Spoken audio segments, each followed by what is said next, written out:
Meeting to order. City Recorder Krager, please call roll. Councillor Shaw. Here. Councillor Slack. Here. Councillor Wolf. Here. Council President Hu. Here. Mayor Lube. Here. Youth Councillor Manini. Here.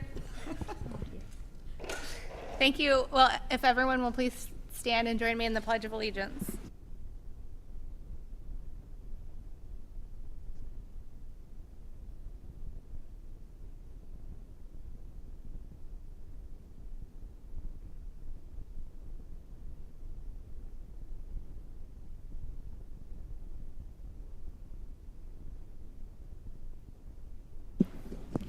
Thank you. City team or city council, any non-agenda items this evening? None from us, Mayor. Thank you. Okay. We will move on to public comment. If you'd like to provide public comment by phone or video, please log in now to get into the queue or dial the phone. The number is 503-966-4101. Anyone wanting to have in-person public comment, there is a sign-up sheet that Carol just grabbed. So snag her down and sign up. There were no public comments from the December 10th meeting to follow up on, and we did have 2 written comments yesterday. One yesterday by noon and one that came in today. One was from Elise Schur regarding the development assistance, and the other one was from Kevin Bates, also regarding the development assistance later on in the agenda. We have 2 people signed up in person for public comment. Please come on up and let us know your name and the city in which you live in, and you have 2 minutes to speak. And we will start with Patty Lofgren. Welcome, Patty. If you just want to come up and turn on your microphone, and it'll turn green. Thank you very much. I'm Patty Lofgren. I'm a Tigard resident, and I am a member of the Town Center Advisory Commission, and I'm here to speak in support of the Support for Just Compassion. However, I received an email today that Elise could not be here tonight, and she asked me to read her comments. So I'm going to go ahead and read from Elise, which I agree completely with everything she said. She said, as a citizen, I am writing to support the nonprofit organization Just Compassion as they seek a $200,000 grant from the city of Tigard for the construction of their new resource center project, projected to cost about $4.5 million. In the past, they operated a shelter of 20 beds along with the day center.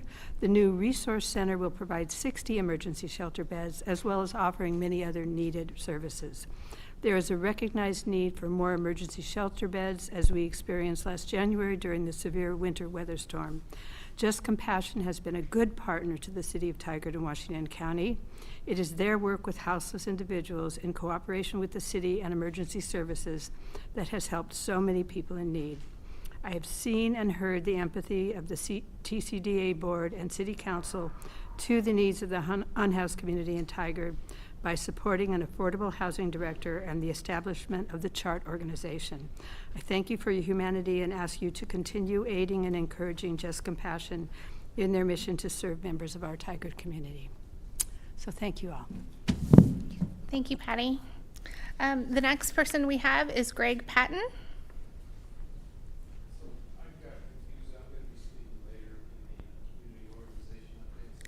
Excellent. We look forward to welcoming you back soon.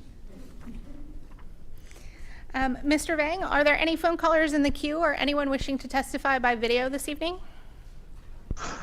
No callers, Mayor. All right. Thank you so much. Moving on, the next item on our agenda is a Metro presentation on homelessness funding. And we have Strategic Initiatives Manager Ezell here to introduce our speakers. Welcome. Good evening, Mayor and Council. I am Kim Ezell, Program Manager, Strategic Initiatives. I'm pleased to be able to introduce Metro representatives who are joining us this evening to present about a future for the houselessness and housing funding in this region. We have Lynn Peterson, Metro Council President, Garrett Rosenthal, Metro Councilor from District 3, and Val Galstad, the Director of Strategic Operations, joining us this evening. Thank you very much.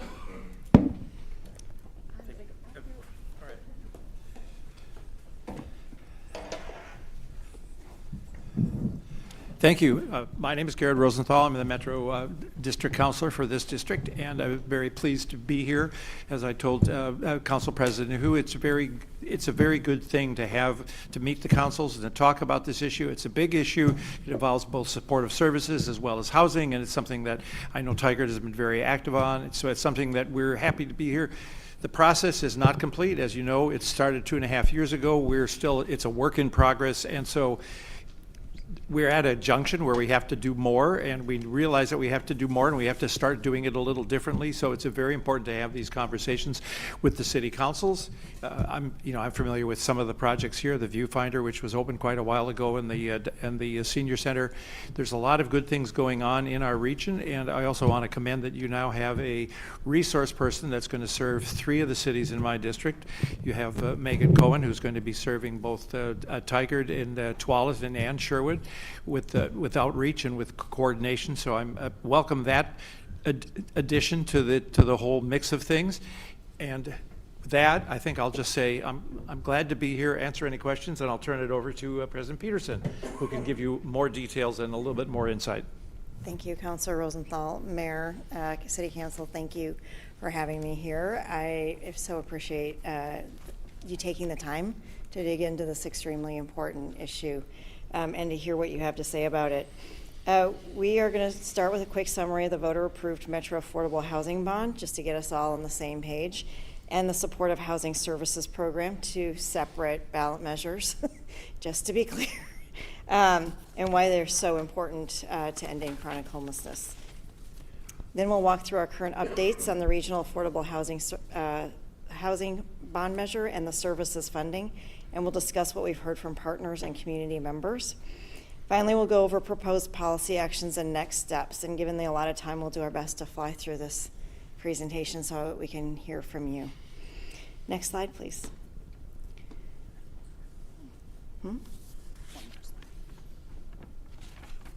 Okay, I went too far too fast. No, you didn't. Oh. Can we advance one more slide? Thank Oh. you. So the housing plan, housing plain and simple, is expensive. We all feel this every single day, and we have taken major steps locally to try and address the affordable housing crisis with the Affordable Housing Bond. I think the project that Councilor Rosenthal just mentioned and others have broken ground in Washington County, and we're also meeting our goals around deeply affordable homes for folks with very little to no income at all, and for larger units that are often missed by housing developers for large families. And if you look at this slide, what we have accomplished, you'll remember that when we passed the measure, we said our conservative target was 3,900 units, and combined with the 7 housing authorities in the region with a lot of very difficult to put together funding sources, but this was always kind of the last one in to kind of complete those funding stacks. We have been able to get to 4,671 homes. Those are either completed, in design, or under construction. So we are almost at the end of that bond measure. Next slide. The Affordable Housing Bond and supporting housing service programs are 2 parts of the housing stability puzzle.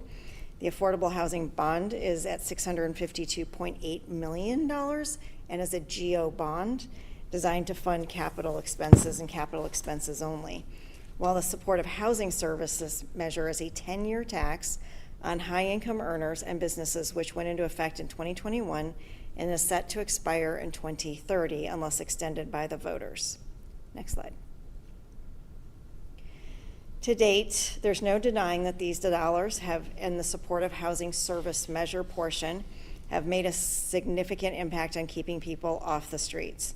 It's important to note that the SHS funding is only a larger piece of funding, with our partners leveraging the federal, state, and other funding as well.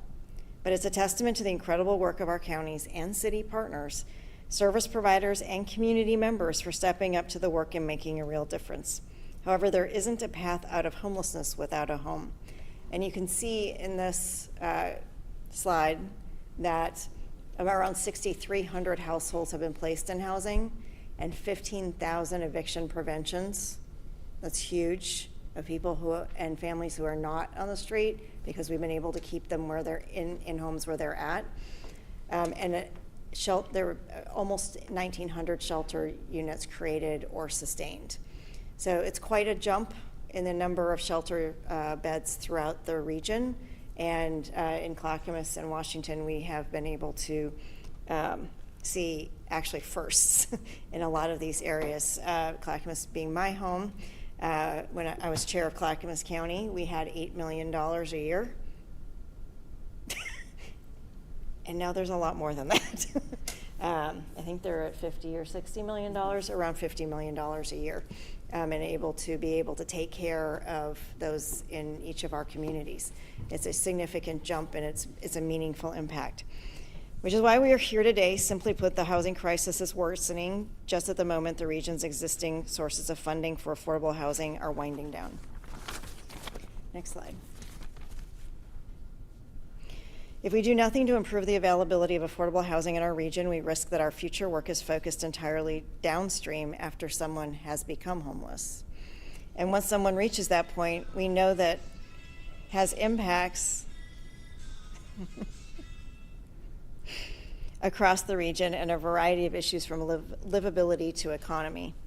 Our aim is to ensure that homelessness in the greater Portland region is as rare, brief, and non-recurring as possible. Next slide.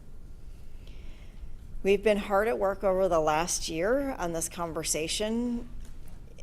In January, Metro staff began a process with stakeholders, community members, and the public with a straightforward question. How should Metro continue to address a looming gap in affordable housing funding in the region? Finding agreement on how to fund affordable housing turned out to be the easy part. Most agreed that expanding the uses of the existing supportive housing service taxes to allow investment in affordable housing was a good and urgently needed idea. The harder conversations were about the region's accountability, governance, and public trust. Next slide. It was critical from the beginning that we heard from and applied feedback from people with diverse experiences and broad expertise from across the region. At the Metro Council's direction, COO, our Chief Operating Officer, Marisa Madrigal, formed a stakeholder advisory table to bring together a broad diversity of interests, experiences, and perspectives, including county and city elected officials, providers and advocates, community-based organizations, and business leaders from across the region. Additional efforts were made from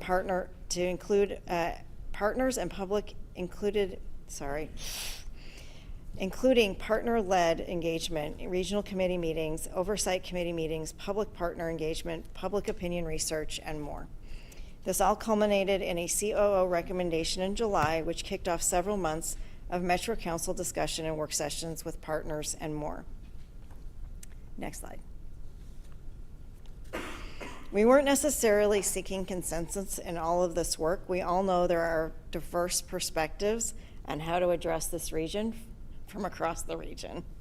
But we found in the end a remarkable amount of agreement on what is needed now, so we don't lose steam, and so we're set for long-term success. In the next set of slides, I'll cover what we heard from folks and what policy actions are proposed to address this feedback. Generally speaking, reflecting on what we've heard and discovered in this process, the Metro Council's direction is to continue regional affordable housing and homelessness funding for the long term, evolve an integrated regional housing and services program to better meet regional needs and opportunities, and learn from shared successes and address systematic challenges. Next slide. The emerging proposal is laid out in the next set of slides, but first I want to cover what happens without any action. The supportive housing service tax will expire in 2031. We're not willing to risk the housing stability of thousands of Oregonians who are relying on this funding by waiting until the last minute to extend this program. Stabilizing and strengthening the program now and making funding more reliable and much more stable will allow our county partners and service providers to better plan for the future, and it will achieve better outcomes, the outcomes the voters had intended us to meet. Next slide. So the proposal is described by what we heard, our current challenges addressing this feedback and proposed actions. The proposal is to extend the supportive housing service business and personal income tax for 20 years to create true long-term program funding stability. Income taxes are inherently volatile. You all know what happens when the state has more money than they anticipated, we get a kicker. But at the regional level, this income tax is only on the high income earners and businesses, which means there's about 66,000 people and businesses that are part of this stream. And it's the most volatile part of the stream. It is completely dependent on when people make big decisions on a lot of money.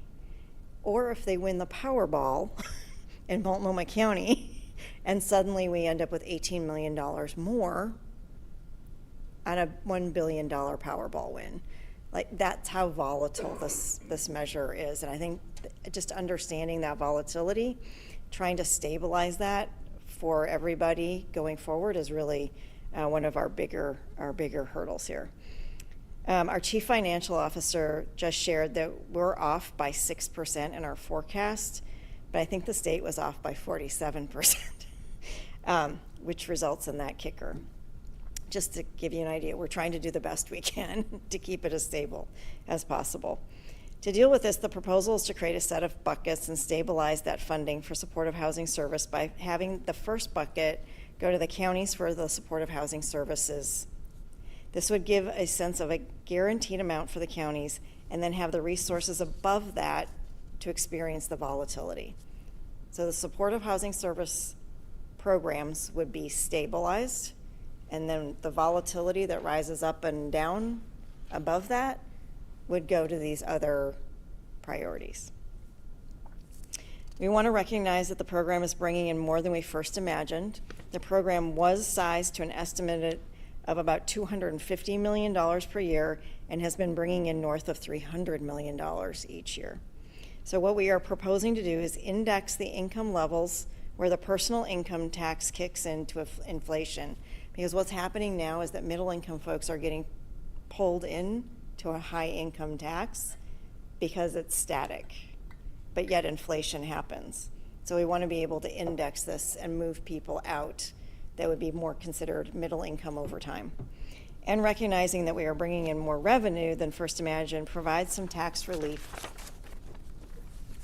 with the proposal to extend the program for so many years. So that's the first part: extension, tax relief, and indexing. Next slide. In order to address the looming gap in affordable housing, expand the allowable uses of the supportive housing service to include capital for deeply affordable housing and permanent supportive housing. We can't do that portion without voter approval. Recognizing the needs that the cities have across the region as well, and the frontline role cities play, creating a city investments program would be the second part of this proposed policy change. Next slide.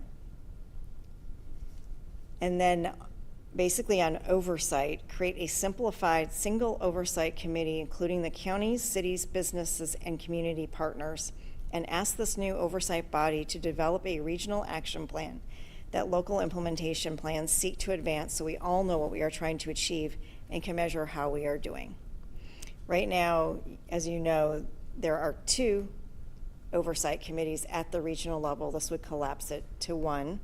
There are no elected officials with voting rights on any of the committees today, and we want to change that so that it's basically elected officials with community members of expertise to be able to move this forward, so that the actual implementers are working together at a regional table rather than being non-voting members off to the side.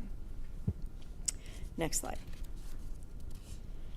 We also want to make sure that we increase opportunities for important community partners to be involved in the oversight of the program, including developing long-term program goals and key indicators to measure success. We've have a tri-county planning body. That's one of the 2 oversight bodies that we have.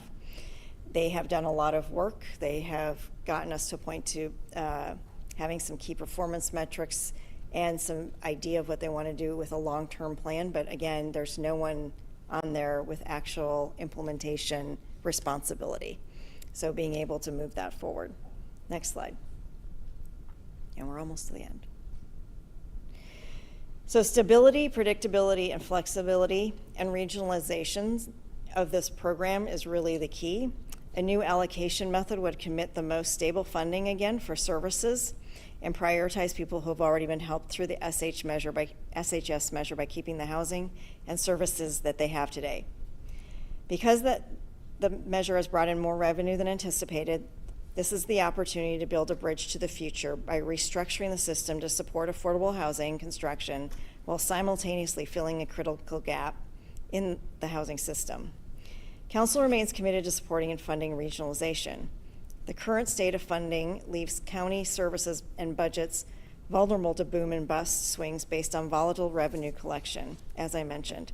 So the point of this is to have a baseline of services money and then fill these buckets in descending order if there is more money, which is part of the conversation that's going on right now. How big are those buckets and what is the order? Next slide. So the Metro Council is in the midst of several work sessions to discuss and weigh options publicly. The staff recommendations will be iterative, but we are working towards a full package. We are also conducting public opinion research to inform the likelihood of voter support for a potential measure and what might be important to voters. Finally, Council will have to decide whether to refer a measure and or whether to adopt some changes on their own. We can do both, but we can't add affordable housing unless we go back to the ballot. And as you've, last slide. As you've just heard, we're moving towards a council consideration of final actions at the beginning of next year. We are here tonight to understand your thoughts about the proposal and to get specific feedback and answer any questions that you have. It's a very, very difficult topic because it's so integrated into everything we are trying to achieve in our region, and it's had impacts on our cities that haven't been fully thought out in the original measure. So I'm just glad to be here and hear what more you want us to consider. So thank you so much. Thank you for being here today. I appreciate you coming out and briefing the City Council. I appreciate the engagement that we've had. I think the mayors have had a front row seat in the discussion, and I really appreciate you bringing the mayors into this discussion. So I'm going to open up to my councilors who perhaps have questions, and then I will start. Yeah. Councilor Wolf. Thank you, Mayor, and thank you, President Peterson and Councilor Rosenthal for being here. And I had submitted the questions that I so appreciate you incorporating, but I have still a couple follow-ups that are just weighing on me. As I think you all know, Tigard has become kind of the anchor for support services. Certainly so appreciate being partners with SEPA and developing that affordable housing, but I'm speaking more in terms of Just Compassion, which happens to also be on our agenda this evening, and other houselessness resources. I appreciate Kim being here as well. And so my concern is we have had multiple conversations around resources and use. And while I appreciate the slides show there's more revenue, so this should be able to work, my understanding, and I'll look to my team to the left, is Washington County has spent that, as it should, in the SHS language. Mm-hmm. And so it makes me really uncomfortable and worried as an anchor city that provides those resources that are greatly needed in this county. And I think Washington County has worked really hard, not perfectly, nobody is doing this perfectly, to really meet those needs. And I can't say enough about the team in Tigard that worked so hard to do this work. So to create stable fundings or shift and move, that's going to have a huge impact. And I'm worried about what that means for Tigard. So if you can just expand on that, and I appreciate the adjustments in the slides, but I'm still really concerned about it. So I think let's just go back up to values, right? And then I'll get into numbers if we need to, but I think it's more appropriate to talk about the values that nobody in this entirety of conversation is looking to put any of the programs in jeopardy. Okay? What we did is we had to start with a conversation. I had to put some kind of marker down. What does this program look like? And I think Washington County Chair Harrington called it today, the essential services. What is that funding level, right? Because we are bringing in more. We are doing more than we had ever hoped to do. And that's great. But this measure was never supposed to do all of it. It's supposed to be in tandem with all of the others. So I think trying to figure out how to keep that value front and center, that this basically do no harm, but also do all these other things in the future. And nobody's saying it has to be overnight, right? There should be a transition to the new way of doing business.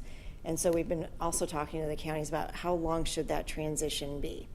It shouldn't be a year, because that's a pretty steep cliff, but it could be longer than that to try and figure out how to do this. I think the harder point right now is that because it's so volatile, they're already going to see a cut, right? And in other years, there might be $100 million more than we had anticipated. So trying to figure out what is that line where we hit that essential services and do no harm, but also do these other things, right? So I think we are being creative, and we have open ears about what that is. So I guess, Mayor, if it's okay, my follow-up, and then I'll hand it off to my fellow counselors. In my head, what I'm trying to visualize, and maybe this is getting a little bit more into the weeds and It's numbers, okay. and you don't have to answer this tonight. I'm trying to calculate the ratio, right? What will it take to create housing? Because I totally agree, the Band-Aid on rent assistance Yep. at some point, right? Right. But yet it's huge. So what's the ratio to take funds that creates housing away from services and the level of impact to humans, Right. and how you do that? So that's Right. kind of what weighs on my mind. Yeah, and I guess the way we're looking at it is not a ratio. We're looking at it as the volatility that rises above the baseline, Okay. the essential services, letting that be. So in some years, it might be 0. In some years, it might be 10 million. In some years, it might be 50 million. But we're basically looking at how, with the counties and the housing the cities who do the housing, the word escapes me. The implementation partners? No. No, it's an actual technical term. Anyway, the 7 housing authorities and providers. Anyway, how we would accumulate that money and or spend it in a different way than we did with the GO bond, because it is not a bond. Right. The other portion of that is that the cities, through the mayors, have requested that money that would go into affordable housing be also used, obviously, for preservation of existing, not just building new, for capital upgrades if needed, and for the ability for the cities to do SDC waivers or purchase land, so that all of these would be clearly spelled out as things that the cities could use this money for, so you could be a better partner going forward. Because things are going to get tight. Every city is seeing, Yep.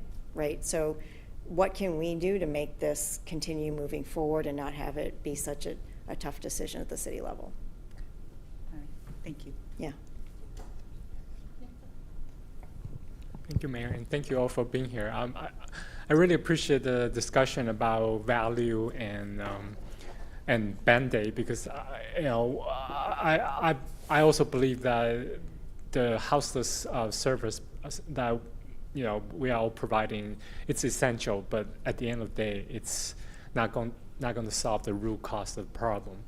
So I guess my only question is the option of asking voter, just leave SH alone, but go out to ask voter for another measure just for affordable housing. Is that off the table, or is that still being considered? That was one of the first things we looked at. So the hard part there is As you know, once you pass a bond measure, you spend the money, there's a very long tail of paying that off, right? And so that tail is now 15 years long. And if we were to go out for another bond measure, it would be on top of the existing one. It's not an extension of, it's on top of. And there is no polling that shows that anyone in this region wants an increase in property taxes. So maybe sometime in the future, depending on how this measure plays out financially and how much money goes into it, there might be a need to go back out. But, you know, in the short term, in the next 5 years, I don't see the voters being interested in that. Even though it was a great success, right? Yeah. Counselor Schlock? Thank you, Mayor, and thank you both for the presentation today. I'm one of the newer council members. I'm going on 6 months now, so there's a lot for me to learn when it comes to SHS funds and the policy. I would like, if possible, if you would be able to elaborate a little bit more on the need for stronger accountability mechanisms and reporting on impact. The reason is, before I was appointed on, I was on the subcommittee for social service grants, and that was a big topic this year. So I'd like to hear just a little bit more about what some of the problem areas are there, and why, if they can be implemented with independently of going to the ballot measure, or if they have to happen in tandem.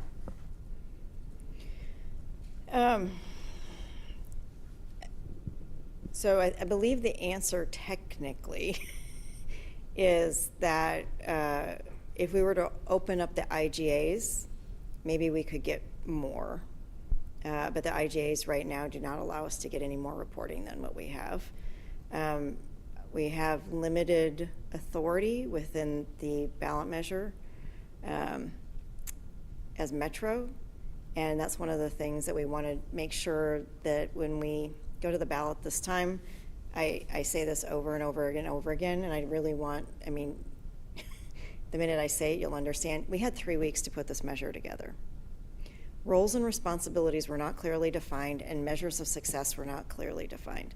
So that has left us all open to interpretation from a lot of different angles on this topic of what everybody should be doing and what success looks like. And so we're trying to be much more intentional this time about describing what is the role, including the cities, and what if you have a role, what is your responsibility, and what does it mean to be successful. And it's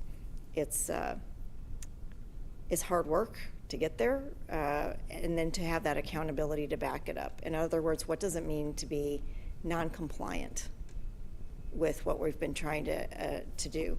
So the new governance structure with the Housing and Homelessness Policy Advisory Committee would hold a lot of the conversation at the regional table about trying to move towards and continue in compliance towards those regional goals. Thank you. I don't have any more questions. Hey, Counselor. To sit stall. Well, thank you very much, Metro Council President Peterson, as well as Metro Councilor Garrett Rosenthal. You had mentioned there were 66,000 high-wage earners and businesses that this is, the tax is I'm coming. just looking for a fact check, yes. Okay, great. I believe And that's correct. thank you. I heard correctly, thank you. My concern is about that middle class, and we know that we're facing some difficult times coming up, and we don't want to ensure that those middle class are disproportionately burdened, because then we're going to be Correct. probably creating some additional problems Yep. than we really need or want. Is indexing the answer to that? Is there other fiscal mechanisms that you looked at that would ensure that the middle class doesn't get impacted? Yeah, we looked at redefining the base level individual and family line, but that would jeopardize way more than what we were willing to jeopardize in terms of revenue. So in this case, instead of going back and indexing from 2020 when this started and moving forward, we're starting forward from here and indexing. That's really the difference. Yeah. All right. Well, I will get started with my questions and comments. Again, thank you so much for being here, and I appreciate the questions. And, you know, I'm a finance person by day and try to understand the big picture. And we talk about the level of services that we have now and, you know, perhaps future indexing and reducing the rate.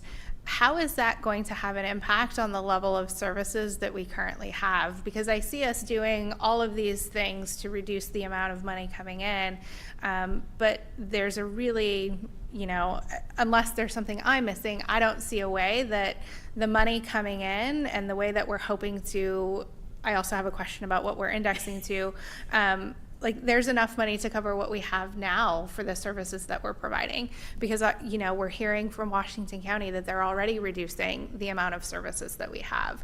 So the pressures of changing the rate, reducing the rate, indexing for the future, and perhaps individuals who may not, you know, get the CPI percentage, but get the 3% that most private employees have, you know, how that math works out. Yeah. Let me give you a formula. Okay. The engineer to the Yeah. financial accountant. Of the total money that comes in right now, and I wish we had a slide of this, but the 5% goes to Metro for admin, for covering the cost of the actual tax collection, which the city of Portland does, and we're going to be talking to the state again to see if they are willing to take us on, because I think it would clear up a lot of outside of Portland issues. But admin, the cost of administering the tax collection, and then that was what we would have a 5% set aside. There is room in there to take up some of what we would. There's room to play in there. Let's just put it that way.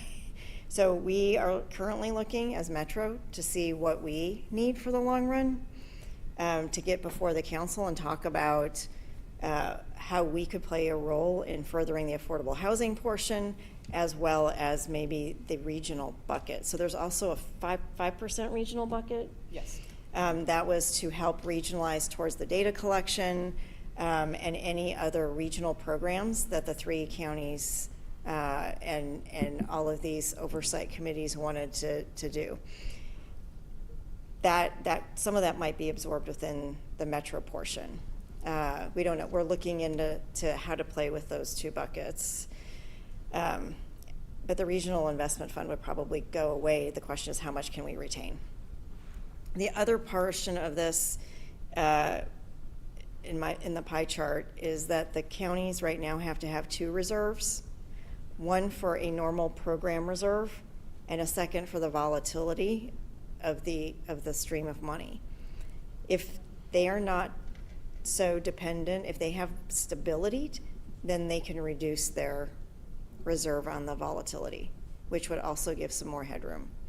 So there's some things to play with in here, and keep in mind a timeline transition will buffer any of those impacts rather than a cliff, and that if we do this right and we invest now and we continue investing, then, you know, I'd say the economic forecast for the region looks better and we have higher incomes.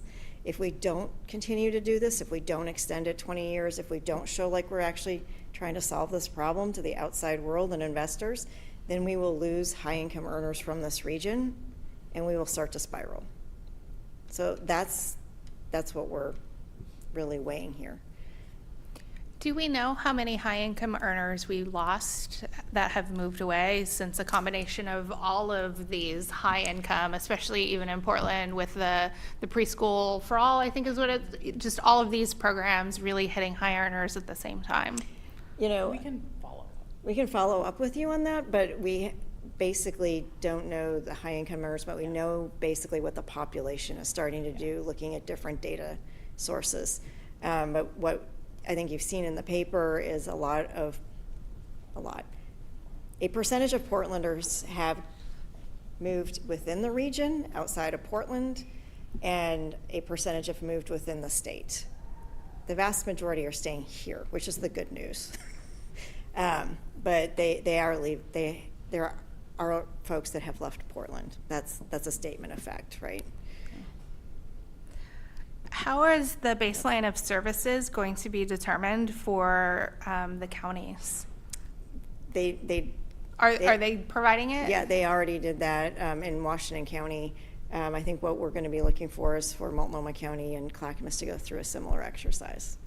Do you happen to know how that compares to what they're currently receiving? Because I know they're gearing up for, a reduction now, and I'm wondering if their baseline of services future forecasted includes additional reductions or what that looks like. I just haven't seen it. I think that their reduction now is where they've landed as their basically essential services of the cuts that they're anticipating.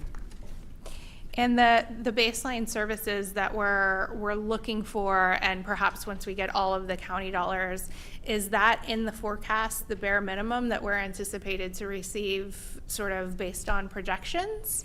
So let me just be clear. It is hard enough to do an annual forecast, let alone anything beyond that, because of the volatility. I mean, we can assume some trend lines, and we work very closely with the state to come up with a forecast. What we're trying to do, to your point, is find that line that's underneath the volatility. There might be some years where it's less than, because we just don't know. But where is that line that at least would be stable throughout time? And we're going to make some guesses, but the governance structure would allow, because we need to allow it, to be able to make changes if that's not true, right, because of the volatility. So we need some ability to flex that over time. Thank you. In the different buckets, and if somebody has a question that pops up, let me know, because I have lots. So yeah, Councilor Wolf. Thank you, Mayor. So I just want to follow up, President Peterson, on that kind of framework. I get income tax volatility and where we are, and whether people move or layoffs occur at our huge employers with high wage jobs. But I'm trying to wrestle in my mind. It worries me. I don't mean to keep saying worries.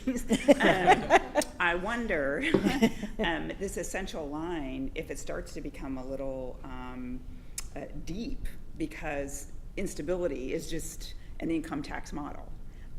And that's why you have reserves. So that unlike, and I'm assuming that on a good year, it's not like the kicker model, like, oh, SHS did well, it has to go back. That goes into a reserve, right? So No, what the counties have been doing, which is part of the reason we want to stabilize this, is that they have actually been budgeting to a forecast, not to an actual, because they don't know where that line is, or below that line. There are reasons for that I won't go into here, but Clackamas County has a different model. Okay. We were all very worried about Clackamas County because they waited a year to implement this measure. And what they did is they just said, listen, we're not going to create a program based on forecasted monies on a volatile source. So we're going to wait until we see 1 year of collections, and then we're going to budget to that past year. So they are always budgeting to the past year's amount of money, whereas the other two counties are projecting to a forecast, budgeting, and then they get into a boom and bust cycle. So you're like, this is going to be, if we don't find a way to stabilize this through budgeting and through a lot of accounting work, it will mean that they are always in a growth cut, and it could be 2 years of growth, and now you're in a giant hole. So figuring out how to stabilize that is the number one priority here, so that that is always protected. But then what to do above that line is the question.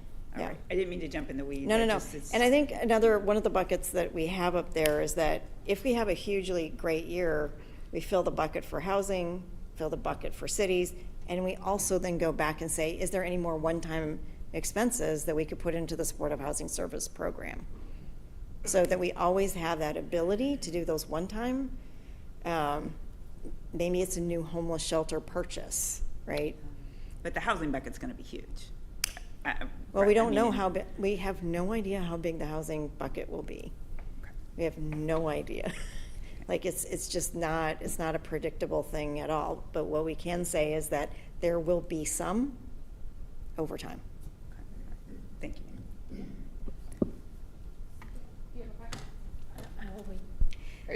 I have a lot, so feel free to jump in. Let me just go into this. I think, what we've heard is that if there is some money flowing, and if it's not a lot, at least folks would have some ability to start with planning the project, buying the land, right? Even if it's a small amount of money, we can start to move this along and not lose the momentum. It's not $652.8 million dumped into our account like it was last time, right? Because we got great interest rates, so we just bonded the whole thing, we put it in there, we were making more interest than we were paying. It was great. We're not in that right now. We're in the complete opposite economic times. So any tiny amount of money that we can get out of this, we're not looking for hundreds of millions of dollars again.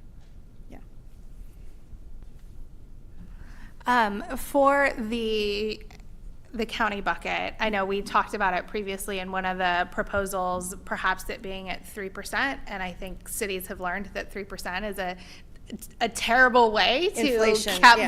is it going to be based on CPI? An inflation rate of 3%. We've heard from the counties that that's not what they would want. And they just gave us a proposal today, and I don't believe they actually put a percentage rate in there, no. So we'll have to circle back around with them to figure that out. I think if I could maybe they're just thinking about other things, or they have forgotten what property taxes are doing, but it's just incredibly challenging for our cities because we may not necessarily have the anticipated growth to cover whatever the 6 to 10% increase in expenses are, and so that budget over time is going to naturally have to be cut because there just isn't enough to, growing 3% to cover perhaps 6 to 10% of cuts. Val? Yeah, you look like you keep grabbing for the mic. Sorry. Yeah. I'm just going to channel our economist here for a moment, try to channel Josh Harwood, and just say that one of the trade-offs to consider there, if we do want to consider a higher growth rate for that bucket, is just to think about setting that line lower, because the higher the growth rate that you set for that bucket, the more risk that you have that you're getting into that zone of volatility, essentially. So I just wanted to put that out there for everyone. Gotcha. Maybe there's, just a way. And again, I fundamentally, where I'm coming from is the services that have been created in Washington County are saving lives. Yep. They are changing lives. They are saving lives. They have an incredible impact on our community. And my goal, and yes, I want cities to have their own bucket of money, but my goal is to make sure that because Tigard is one of the anchor cities where people know that they can come and have services, one of the first things that is going to be cut is outreach.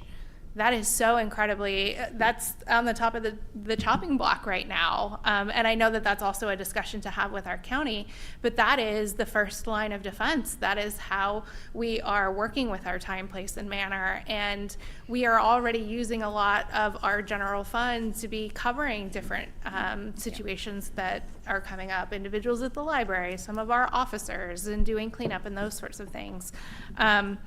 And so I really worry about where we are setting that baseline and what that actual feeling is going to be when people continue to come to Tigard and there aren't the services that they're going to come to city council and demand, because the feeling in the city changes because of what they're seeing. That's right. No, we completely agree and understand. I think the other point that we're struggling with, because we don't have data, we don't have a data sharing agreement with the counties. They have not signed a data sharing agreement for 4 years. So I can't really go into detail about this, but we do know that because of COVID, there was a huge bump up in homelessness. And we're now dealing with that bubble, so to speak, as you, if we went in and we were at this level of population and it rose almost double, and that will slowly come down. And I think that's the part that we have to think of for a 25-year measure, is that we are not going to need all of this at that level for that same population for the entire time. It can be used for other services. It can be used for mental health, right? Not every county is using it for all of the intended purposes yet, because we're just trying to get people off the street housed or into permanent supportive housing or building the housing. That was the housing first model. If we have more room as we move these folks into actual housing, we should be able to do more with that money: workforce development, mental health, addiction, because we're not getting it from the state and we're not getting it from the feds, right? We are on our own in this region. There's no money coming in from the state for more affordable housing. There will be no money coming in from a federal government for the next 4 years at least on housing. So we just have to buckle down and figure out, how do we keep the momentum? How do we do no harm to the already good things that we're doing? Yeah, I appreciate that. Did you want to jump in with your question yet, Councilor Shaw? Thank you. It was more the timeline, given that we see 2025 as being challenging economically, and we are sort of that bubble, so we don't have as much results. So the results are good, but we would have more results. Why not wait till, and I know there's like May 26, and I know there's opportunities because you want to then potentially go back, but it just seems to me the timing could potentially be not. So what we're seeing in the polling is that while people have supported this measure, it's dropping month by month because they don't see, they don't feel. They don't hear the good work. This program is very diverse. It's very difficult to articulate.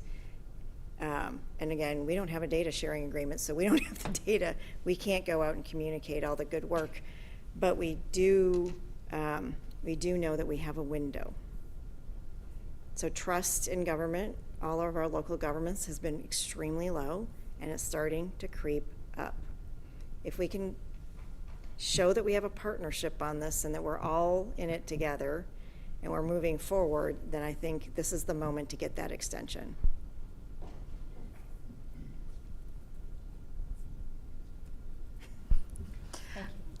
I have some questions about sort of the HPAC model and also the affordable housing and permanent supportive housing bucket, as far as who's going to be the decision maker on where money goes. Yeah. Because I think, as cities, we have additional concerns about HPAC being a decision-making body rather than sort of a reporting and auditing body. Yeah. And so, looking at it, what is the goal of who decides where that bucket of money goes?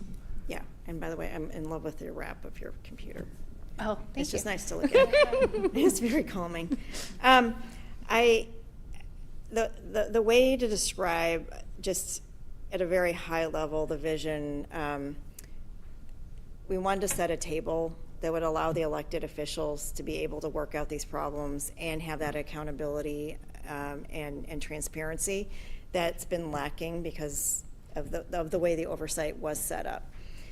So what we're proposing is a Housing and Homelessness Policy Advisory Committee that would operate similar to JPACT, the Joint Policy Advisory Committee on Transportation. So it would have similar representation in elected officials, 3 Metro councilors, the chair being from the Metro Council, 3 county reps, 1 from each county, from the county commissions. In the proposal I put forward, 2 reps from each, 2 representative cities from each county, so that would be 6 cities plus the city of Portland, just like on JPACT. And then state agencies, which are not at a regional table with us right now. They are obviously partners, but they are not part of the conversation. And I would like to make sure that they are part of the conversations, because we are 70% of the population in the valley, 50% in this region. We need more attention on our issues, as always. And then 6 members that would be appointed by the Metro Council president that would have diverse backgrounds. And also some subcommittees of lived experience, providers, and our tri-county planning body transitioning, so we don't lose that knowledge. So trying to get that representation right, so that the voices that haven't been heard are now at the table, as well as that accountability. Did I answer the question? Sort of, no, yeah, no. trying to, yeah. No. So the way JPAC works is that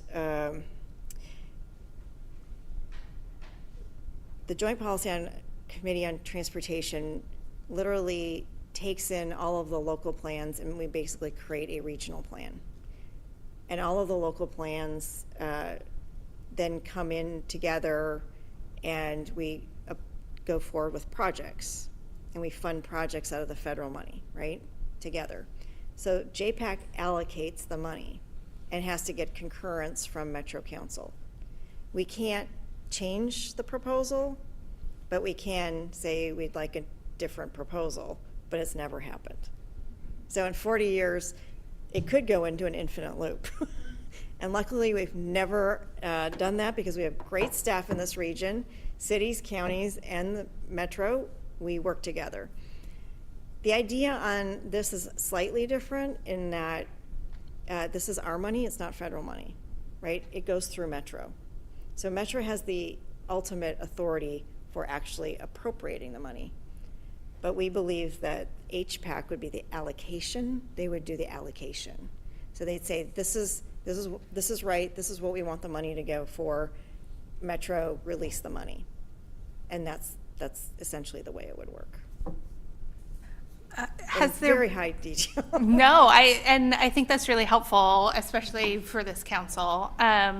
My question is, has there been a discussion piece? I think, the more local you are, the more that we understand our city and our county's each individual issues. And while I appreciate the idea of a regional body, has there been a discussion where there's the baseline funding for, we'll call it traditional SHS sort of things, and then based on that same allocation, whatever happens with the affordable housing and permanent supportive housing, that formula also goes out to the counties for the counties to decide what to fund in their communities? So I think the intention of the ballot measure was to create a regional system. That means having a discussion at a regional table and making sure that we are making decisions that play out, that affect us, that have benefit equally.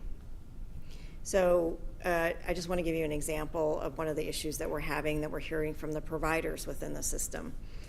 They have said that because they are contracted, the same provider will have a contract with every single county, there will be a pay equity issue within their own organization of who's getting paid by which contract. They don't. That's not fair to those caseworkers who are going out and doing all of that work to know that their colleague down the hall is on a different contract. They're doing the same work. Somebody's getting paid more. That's an issue.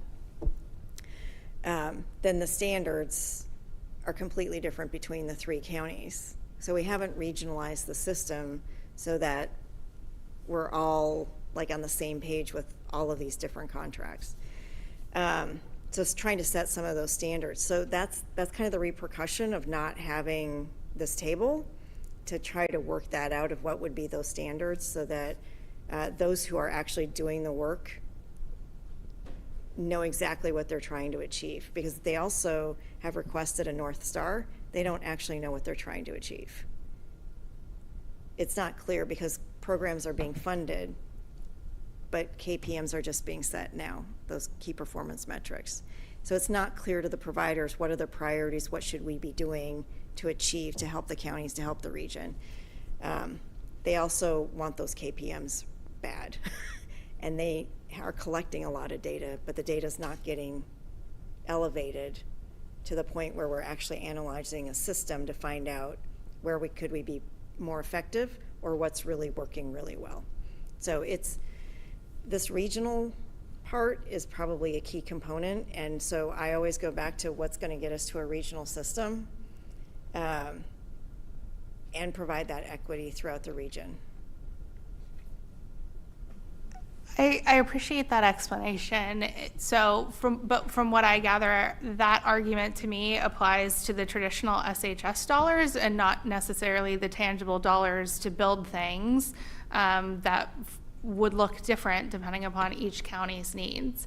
And my argument is also going to be the same about city programs, really making us fight over each other about different things and which project has value, or my library person more valuable to get paid than somebody else who has trash pickup and those sorts of things. My argument would be, cities would be happy to report and to say this is how we're using our dollars that we are given based on a formula, because we each have such varying different needs, even between Durham right next door and Tualatin right next door. We have very, very different needs, and asking us to go and essentially fight with each other, right, and compete, which is what it's going to be at the board. We're all going to submit these proposals and argue how to get our local funding. Yeah. And so I can certainly see that argument for the SHS dollars. I don't see that argument for the housing dollars or city program dollars. So I hear your issue. What I can tell you is that each county has dealt with their cities differently, and the cities are having very different emotions around who they want to talk to and who they want to go around.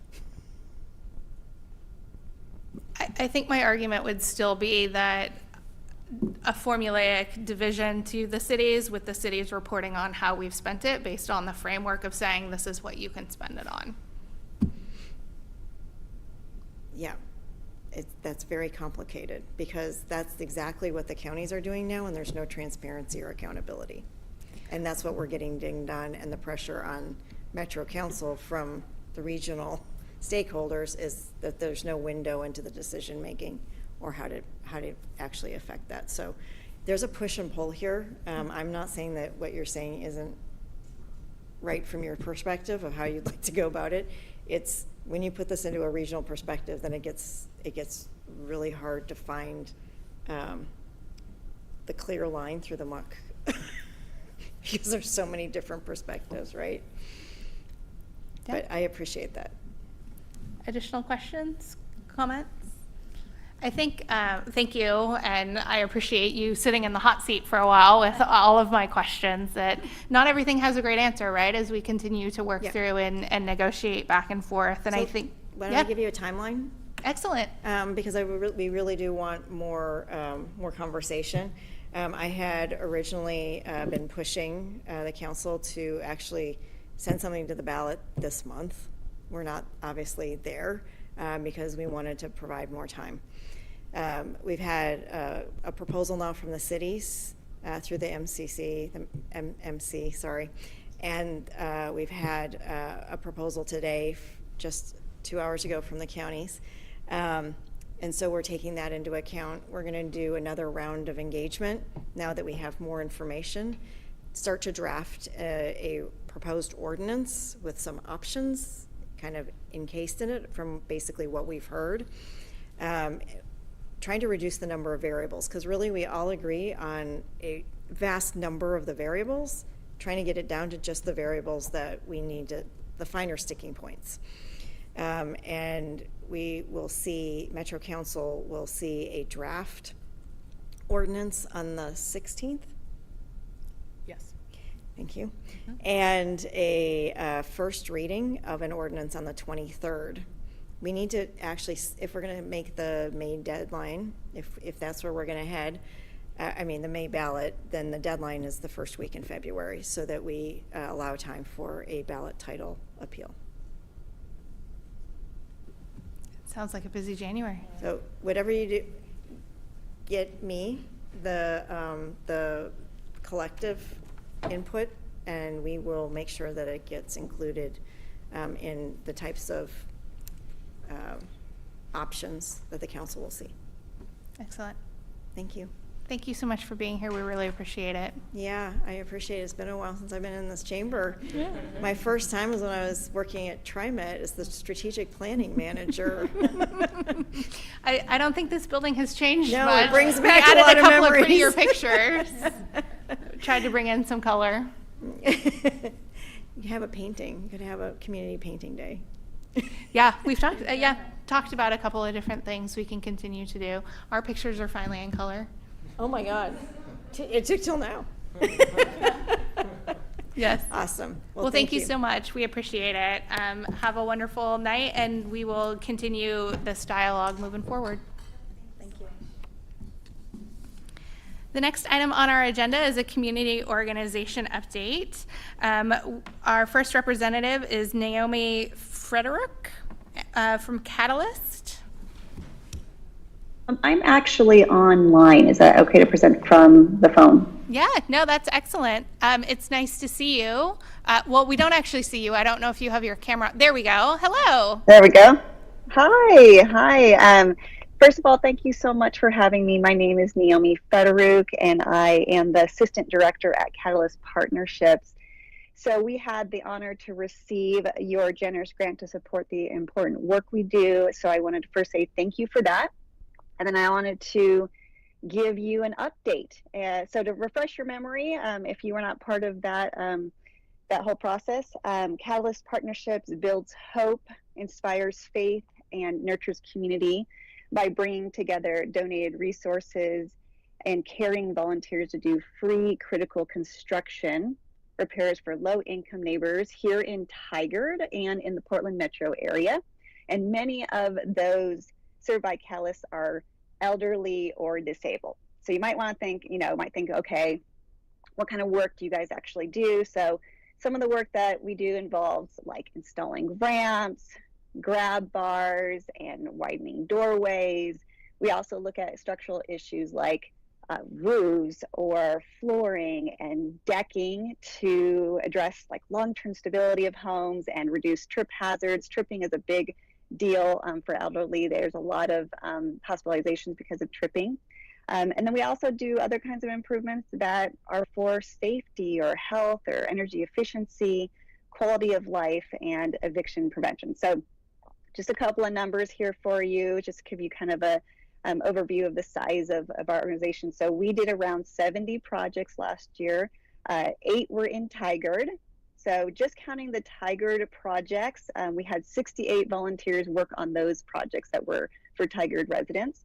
So, and I'm all about that because I live in Tigard. I've lived in Tigard for 20 years. This is my home. And so since Catalyst is about gathering those volunteers to help neighbors for, your neighbor to help your, another neighbor, that's when we do Tigard projects, that's my neighbors.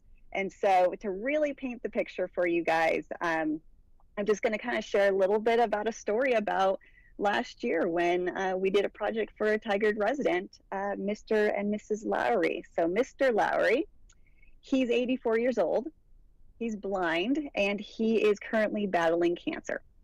He's also originally from Scotland, and he has one of those kinds of sense of humor where you can joke around with him. Real funny guy. Mrs. Lowry, she loves roses. And every time there was a family milestone, she would plant a rose bush. So they've lived in their manufactured home for the past 24 years. And their home was built in the 1960s. So it's a manufactured home built in the 1960s. As you might imagine, the home has had some challenges. And their income, the only income they have is Social Security. So to keep up with the repairs, it's not just a burden, it's pretty much just not possible. So last year, their management of the mobile home park, they issued them an eviction notice, pressuring them to make repairs or risk losing their home. The home they had built a family in, the home that they had worked so hard to keep. So the biggest need for this particular, what they got the eviction notice for, was the exterior of their home. So that the paint was peeling, They were feeling very stressed about the eviction notice. And so we at Catalyst decided to take up the challenge. So we wanted to not only make sure that we met the requirements of the park, but that our home was beautiful and that they could just continue there. Our amazing volunteers showed up in force. So they pressure washed the place, they scraped it, they caulked it. Then we gave them just a whole new fresh paint. We had 2 colors going on. We repaired the skirting near the driveway, made the home look gorgeous. So here's the part that I was personally involved in that makes me really proud of Catalyst and what we're all about. So we originally planned the project to be 2 days. It was going to be a Friday and a Saturday. The week of the project comes and we see that, oh, there's rain going to happen on that Saturday. So what do?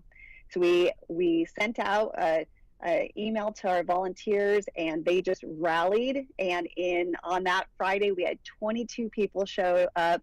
We had staff people came. I came with my family of 4. There was a faith community that came, other neighbors that came, and we were able to complete it in 1 day. So we got the whole thing done. And so now, instead of, the Lowrys living under this weight of eviction threat, they have a home. It's not only safe, but it's beautiful and they can age in place, which I think is important for them. And so that's thanks for that's from the generosity of that grant. That's where some of that grant money went. And then the dedication of our volunteers, we were able to bring this family a renewed sense of stability, hope, and joy. And that's really the heart of Catalyst. It's a lot more than just doing a repair. It's a lot more than a project. These are people, these are our neighbors. And when we show up like that, our presence says you matter. We care about people in Tigard. You matter. And so that's why we're building hope, we're inspiring faith, and we're nurturing community. So thank you for having me. Naomi, that's just so incredible what you do for our community, especially to allow individuals to age in place, which is such an incredible gift, and it's a worry that many of our community members have. How can people find out more about Catalyst, or if they're excited about what they hear, volunteer with you? Yeah, the best way is our website. It's catalystnw.org, and we have lots of volunteer opportunities. We really launch our season probably more like January time. Our December time is a little bit on the resting time for us, but because it's construction, our busiest season is during the summertime. So that's the best way, is to go on our website, sign up as a volunteer, and get involved. That's excellent. What you don't see here is we have our Tigard Youth Advisory Council meeting here next, and I'm looking at our youth, in case they're looking for something else. It sounds like an incredible opportunity. Do the counselors have any questions or comments? No? Thank you so much. We really appreciate you being here. Oh, I very much appreciate being invited. Thank you so much. Next, we have Greg Patton, and is Carol Heron here today as well? Welcome. Come on up from St. Vincent de Paul Severe Weather.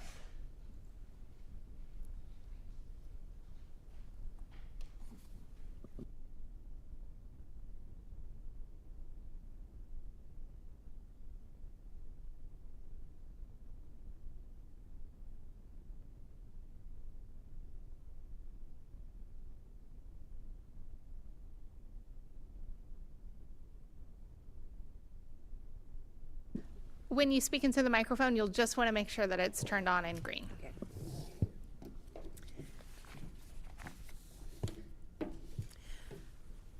Ready?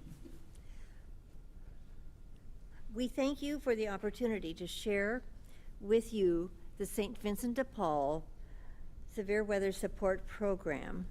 And we provide the brochure that you have received, and I don't think we have enough for each of you, but we have, those are available as people come into the community cafe to see what we have available and what resources are here for them.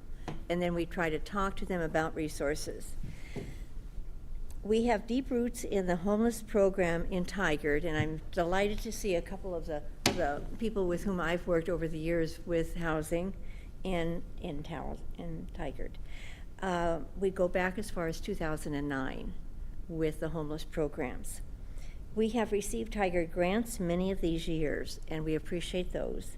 We greatly appreciate the grants and what the dollars have allowed us to do for the unhoused adults in Tigard. And we were just hearing about the problem. It hasn't gone away. We still have the unhoused population. So 3 of us will tell the story. Greg Patton will provide an overview of our history. Jubilee Lee will tell us about the connection between St. Vincent de Paul and how we came to be involved with St. Vincent de Paul. And then I, Carol Heron, will provide a view of the present program. Okay, Greg, go ahead. I was invited to join the severe weather shelter in 2009, and I was involved in setting up the operations and staffing the shelter. We no longer have a space available for shelter, but we do provide essential supplies that provide a safety net that may prevent frostbite or worse. We meet our guests in a relaxed dining area, and we talk to each one of them. We use a spreadsheet to track guests and the supplies that we distribute so that we don't give away large items repeatedly to the same people. You're welcome to come visit us some Sunday afternoon and see what we do, and maybe even have dinner.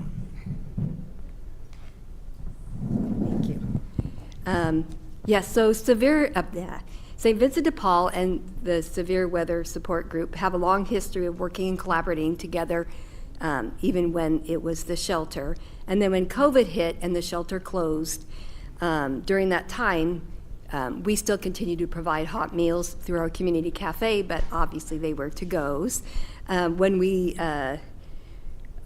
were able then to also help provide hot meals at the Motel 6 in Tigard for those housed there. The volunteers from Severe Weather Group were the ones that volunteered and delivered those meals, so we were able to work in partnership there. So with the grant from the city at that time and an already established relationship, it was natural for the Severe Weather Supplies Group to become members of St. Vincent de Paul, and the St. Vincent de Paul board then has oversight and manages the budget and the grants. So funding for the work done by this group comes from grants, donations, and money from other churches. The community cafe has been serving free hot meals every Sunday for almost 20 years. We prepare 100 meals and serve anywhere from 35 to 70 guests. It just ranges, and then people can take the remainders home, so they have additional meals if they need it. But this gives a perfect opportunity to work in tandem to serve those in need in the community. So the present view of the Severe Can you turn your microphone on, please? Thank you. So the present view of the Severe Weather Support Program, that's the area that I'm going to cover. Tigard neighbors continue to find themselves without jobs, without housing, and then their vehicles, and that seems to be the sequence. They are hungry, cold, and frightened. And last week, I continued to see the first night that somebody was homeless and coming in for a cafe meal, and to understand what resources are available. With the dollars from your grant, we are able to provide tents, sleeping bags, tarps, gloves that are warm and or for working, hand warmers, hats, flashlights, and batteries. So we limit our supplies to those particular items rather than going out of the ballpark. We screen people for their housing status and determine the extent of supplies we can provide to them. During the 23 to 2024 time frame, we served some 636 unduplicated adults. That's just last year. And 1/3 were new to us. More than half of them are living outside still. So even though we have great programs that are helping people to find housing, people are still living outside, either by choice or because they are unable to go through the loops to get into their own housing. During the 2024 to 25 period, the numbers are roughly the same, maybe slightly better, but they're still roughly the same. Per night that we are open, we see 17 people. And 6 of them will be new to us per opening. So there are still new people coming in. 71% of these people live outside. The problem has not been solved yet. Accountability, we have a spreadsheet now with names of the adults who we serve, date, and the items provided to those adults. We maintain an inventory of the supplies and have learned how to limit supplies provided to individuals, as Greg mentioned. So we have learned how to say no. We have learned how to help them understand that they need to be resourceful. They need to take care of the tent. They need to take care of the tarps, etc. We continue to have one-on-one conversations with our guests as we listen to their stories and identify their needs. Our guests appreciate us. We continue to appreciate you and the City of Tigard and the confidence you place in us to handle your grant and the needs of our unhoused population. We are really working with the population. We do serve them, we touch hands, it's one-on-one, and it's really meeting the needs and understanding people. As Greg said, we invite you to join us, to drop by and to visit the community cafe all Sundays between 5:30 and 6:30, as Julie mentioned. And we are there between November and March on every Sunday between 5:30 and 6:30, providing supplies, talking with people, trying to help them to understand their resources, how they can connect with their resources. We really are trying. And you will see us in operation each Sunday, November through March, between 5:30 and 6:30, and then from April through October, we're there the 4th Sunday of the month to talk with them, reach out with them, and to help them with hot weather supplies and water, etc. Do you have questions? Okay, Councillor Shaw. Thank you so much for the great work that you do. And we had just heard from the county about the housing initiative, the ACE-HH, and some of the positive results that they've had. And I can't help but think when I listen to you and the fabulous work you do that the numbers you said out of, I think it was 17, 6 are new. And so it seems like we obviously have a problem that's continuing. Do you have representatives from Washington County that you work with directly to help educate these individuals that there is, and I heard you say loops, which can sometimes be loops, but to get them into at least a pattern where there could be potential housing or at least short-term housing? The green card that was circulated is the Community Connect card, and that is the direct line and the best source of resource that we can give people to make that initial contact. When we were doing the shelter, I did have connections and direct contact with individuals from Washington County. And the mental health components at that time is network something, whatever it is now. It was Luke Dorf. And I did work directly with people from Luke Dorf and with Washington County. But at this point, no, we're not staffed. It's completely volunteer and a small group of people. Any additional questions? Well, thank you for coming here and letting us know everything that you do and for all that you do for our community members. And thank you for the grant money, sincerely. We would not operate without you. The next item on our agenda is a Tigard Youth Advisory Council annual update, and we have Assistant to the City Manager Hendricks to present the report and introduce who is with you.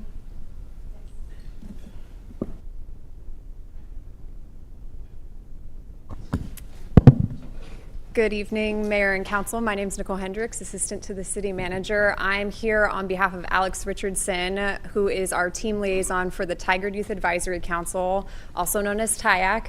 And she really wanted to be here tonight, but she is under the weather. So I get the opportunity to introduce two of our amazing TIAC volunteers, Kim Vargas and Maddie Vogel, and they are going to present their annual report for the Youth Advisory Council. And make sure green. Perfect, thank you. Next slide, please. Okay, so here's our TIAC mission to empower, improve, and connect the lives of Tigard youth. So when looking at this, we do this in a few ways. And we first of all just value youth voice very much. Of course, it's kind of our thing. We connect in different ways. We try and connect through the school district. Also through council, we try and have a strong council connection. And we talk about our focus areas as well, which is kind of the improvement part of that. These past years have been mental health, houselessness, and climate, just as we've been kind of getting what gauging what our members are most passionate about, and those three have kind of been what have risen to the surface. Okay, next slide. So for TIAC membership, we have 10 members ranging from 7th to 12th grade. It's a really diverse group, so we have people from private, public, and homeschooling. Our current terms are October 15th through December 31st in 2025, and our officer positions are January 1st, 2025 until December 31st. Next slide, please. So just getting into some events that we've done in the past year, we have been partnering quite often with the Good Neighbor Center. We talked about, as a group, some organizations that we felt we were passionate to work with, and Good Neighbor Center definitely came first. Local to Tigard, we've been part of their trunk or treat 2 years in a row, but just focusing on last year. We were able to decorate our car very themed, and we had the kids and the families walk around and do some trick-or-treating. Afterwards, we were also able to connect with the adults and the kids and just talk with them kind of who TIAC is, how we would like to be involved. We were actually able to set up some events that you guys will hear about in just a few minutes. So yeah, it's been definitely a great connection to have. We have our communications outreach officer do the communicating, and it's definitely been one that we feel has been very strong and beneficial because it really aligns with our focus areas. Next slide, please.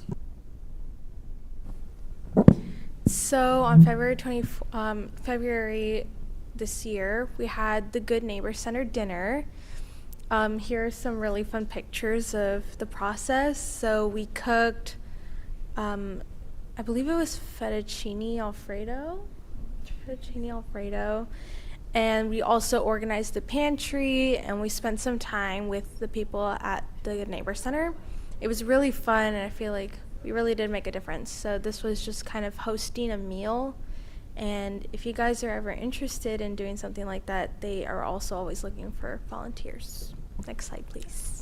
And something with the Good Neighbor Center is, even on like a small level, we love to just make those connections one-on-one with the people there, both their team and just the residents. We feel like that was really beneficial for our members. We definitely just want to learn more about them as well as an organization, so we've been able to do that. Our What's on Your Ballot, this was this last March. We were able to have a conversational forum about the May ballot measures. This was very important to us since we had been doing a lot of work with the levy as individual members and just as a group as well. So this was definitely something that we were super happy to host. We are able to help grading attendees and assisting with audience questions, as well as just some childcare for attendees. It was very fun to have people there, but also just for ourselves to ask questions, strengthen that connection with council. These last few months, I've been working with some other, we call them YACs, that's our favorite word ever, is the YACs, Hillsborough as well as Tualatin. And we're definitely unique in the fact that we have a really strong council connection. A lot of other YACs do not, so that's something that I've always valued from TIAC. And this just helped with that, meeting who was on our ballot, and just also encouraging youth voters in this next election to get out there and educate themselves. So it was really, really interesting. Next slide, please. And then, of course, in October, we had the City Council Candidate Showcase. Here are some more pictures of that event. So the Candidate Showcase helped educate voters on who was on the ballot, and it wasn't just people who are able to vote. I also saw some other youth there as well. Our participation included childcare help, welcoming attendees, answering questions. We also did a head count. And we got a lot of people at that event too. Next slide, please.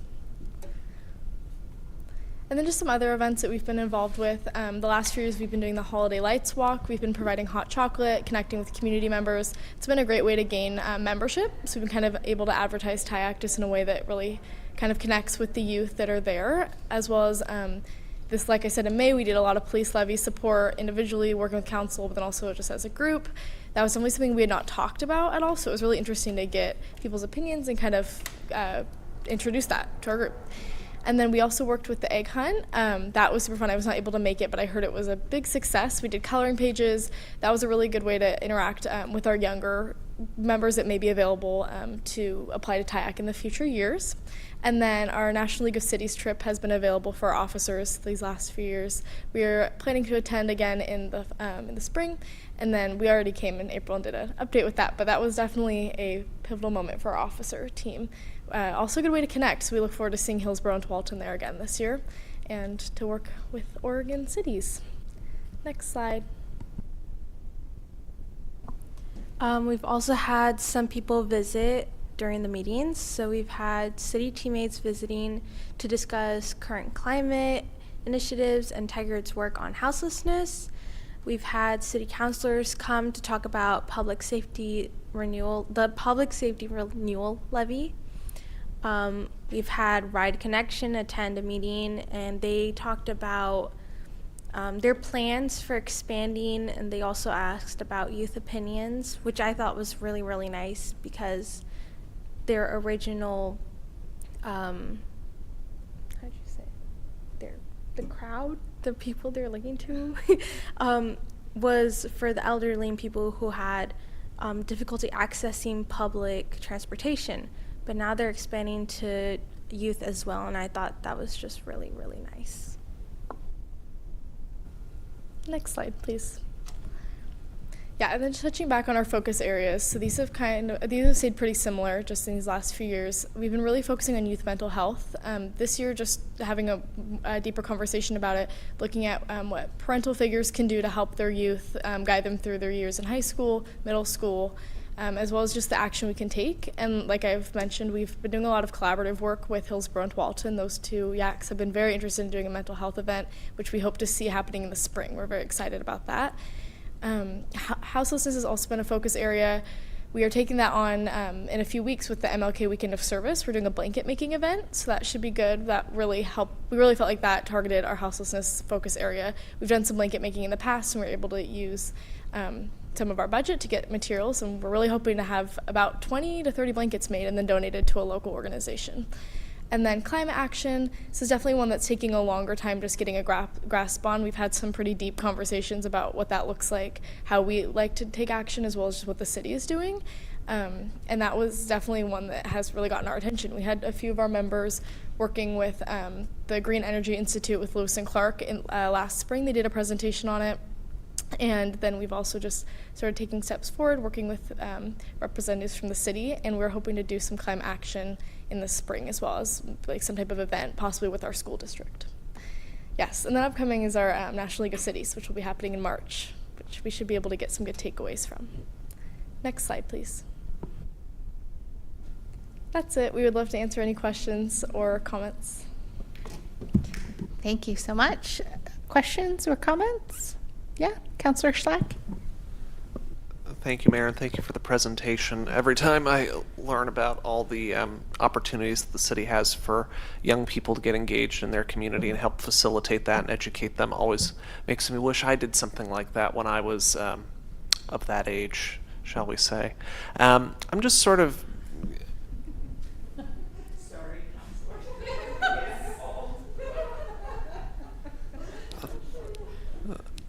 Thank you. Please put that in the meeting minutes. Just sort of, every year you get exposed to new things and sort of have different takeaways. And I'd love to sort of hear your sort of takeaways on some, like one of the biggest things that you all have learned over the previous year of some of these activities you've done. Just a takeaway, learning something that you think will be useful going forward.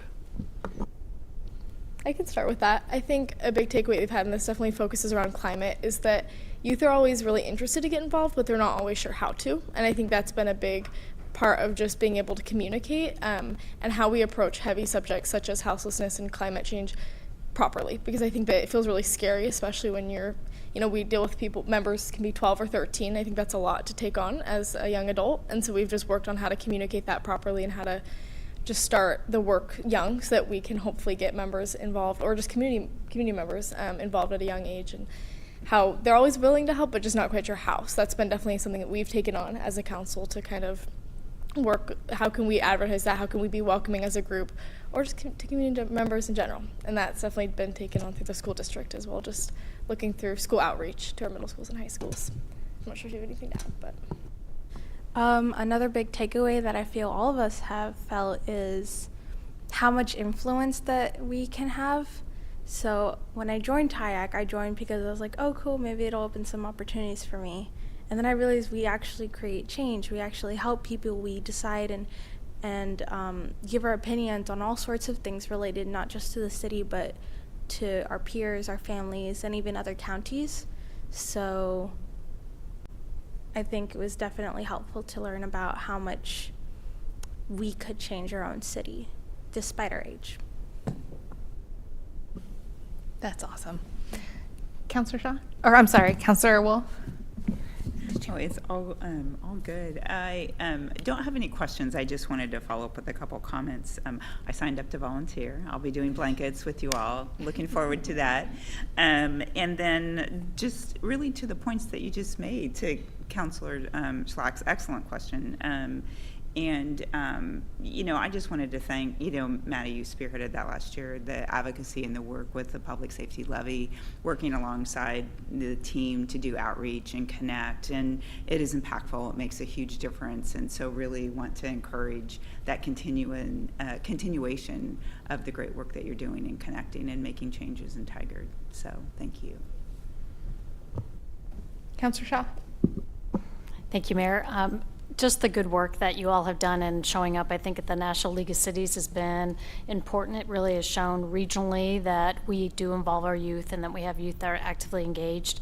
So one comment, and perhaps something to challenge, since we had a robust discussion tonight about budget and budgeting, and we know that going into the new year, we'll have continued discussions and our budgets come up, and sitting next to a former budget chair and perhaps two folks or two of my colleagues who are heavily engaged, perhaps budgeting could be something of interest to, and maybe even have a city teammate come and talk about, because it actually can be fun, and it really could be the basis of the three. You have the climate, the mental health, and homelessness. So budgets are very important to each one of those topics. So just perhaps something you might want to have a subset of.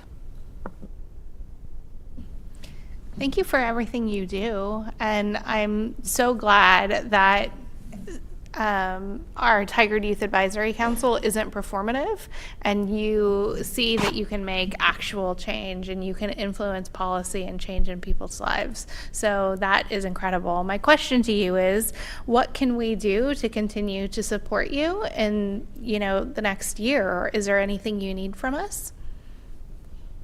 I think just continuing the connection that we have, I think it's been very influential.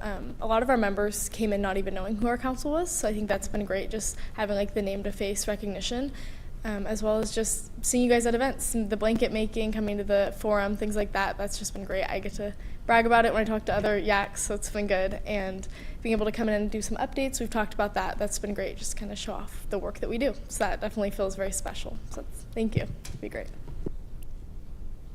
I completely agree with everything that Maddie just said. I would also like to add on that although it is Youth Advisory Council, we still value your opinions, because you guys do have a lot of experience. So sending us an email or letting us know at events what we could do better, any ideas you have, that really means a lot to us as well. Yes, we always want feedback, so that would be greatly appreciated. Noted. Okay. Any additional questions or comments? All right. Thank you so much for being here tonight. Really appreciate it. We will go ahead and take a 10-minute stretch break. So we will reconvene at 8:25. Thanks, everyone.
We will reconvene this Tigard City Council meeting, and the next item on the agenda is a presentation of external financial audit by Moss Adams, and we have Assistant Finance Director McClung to present the staff report.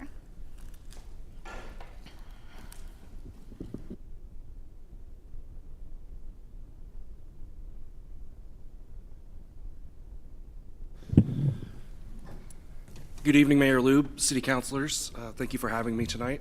My name is Keith McClung, and I'm the Assistant Finance Director. I'm here tonight to introduce Keith Simovic from Moss Adams to present the audit results for fiscal year 2024. But before I do that, I just want to remind everybody that this time last year, our audit was delayed due to the Tyler implementation and some staffing issues. And so I'm really happy to be part of this year where we were able to meet the deadline in advance and are back on track to getting our ACFR reported timely. So a big kudos to everybody involved, including Moss, to make that happen. Next, you're also going to hear some best practice recommendations from Moss Adams. Those recommendations are already being discussed and plans already implemented to address. While we don't have everything solutioned right now, I can assure you that everybody is on board to make these best practice recommendations happen. So it's very important for us to be doing that. Next, I'd like to recognize the finance team, specifically the finance operations team. The heavy lift is truly on them.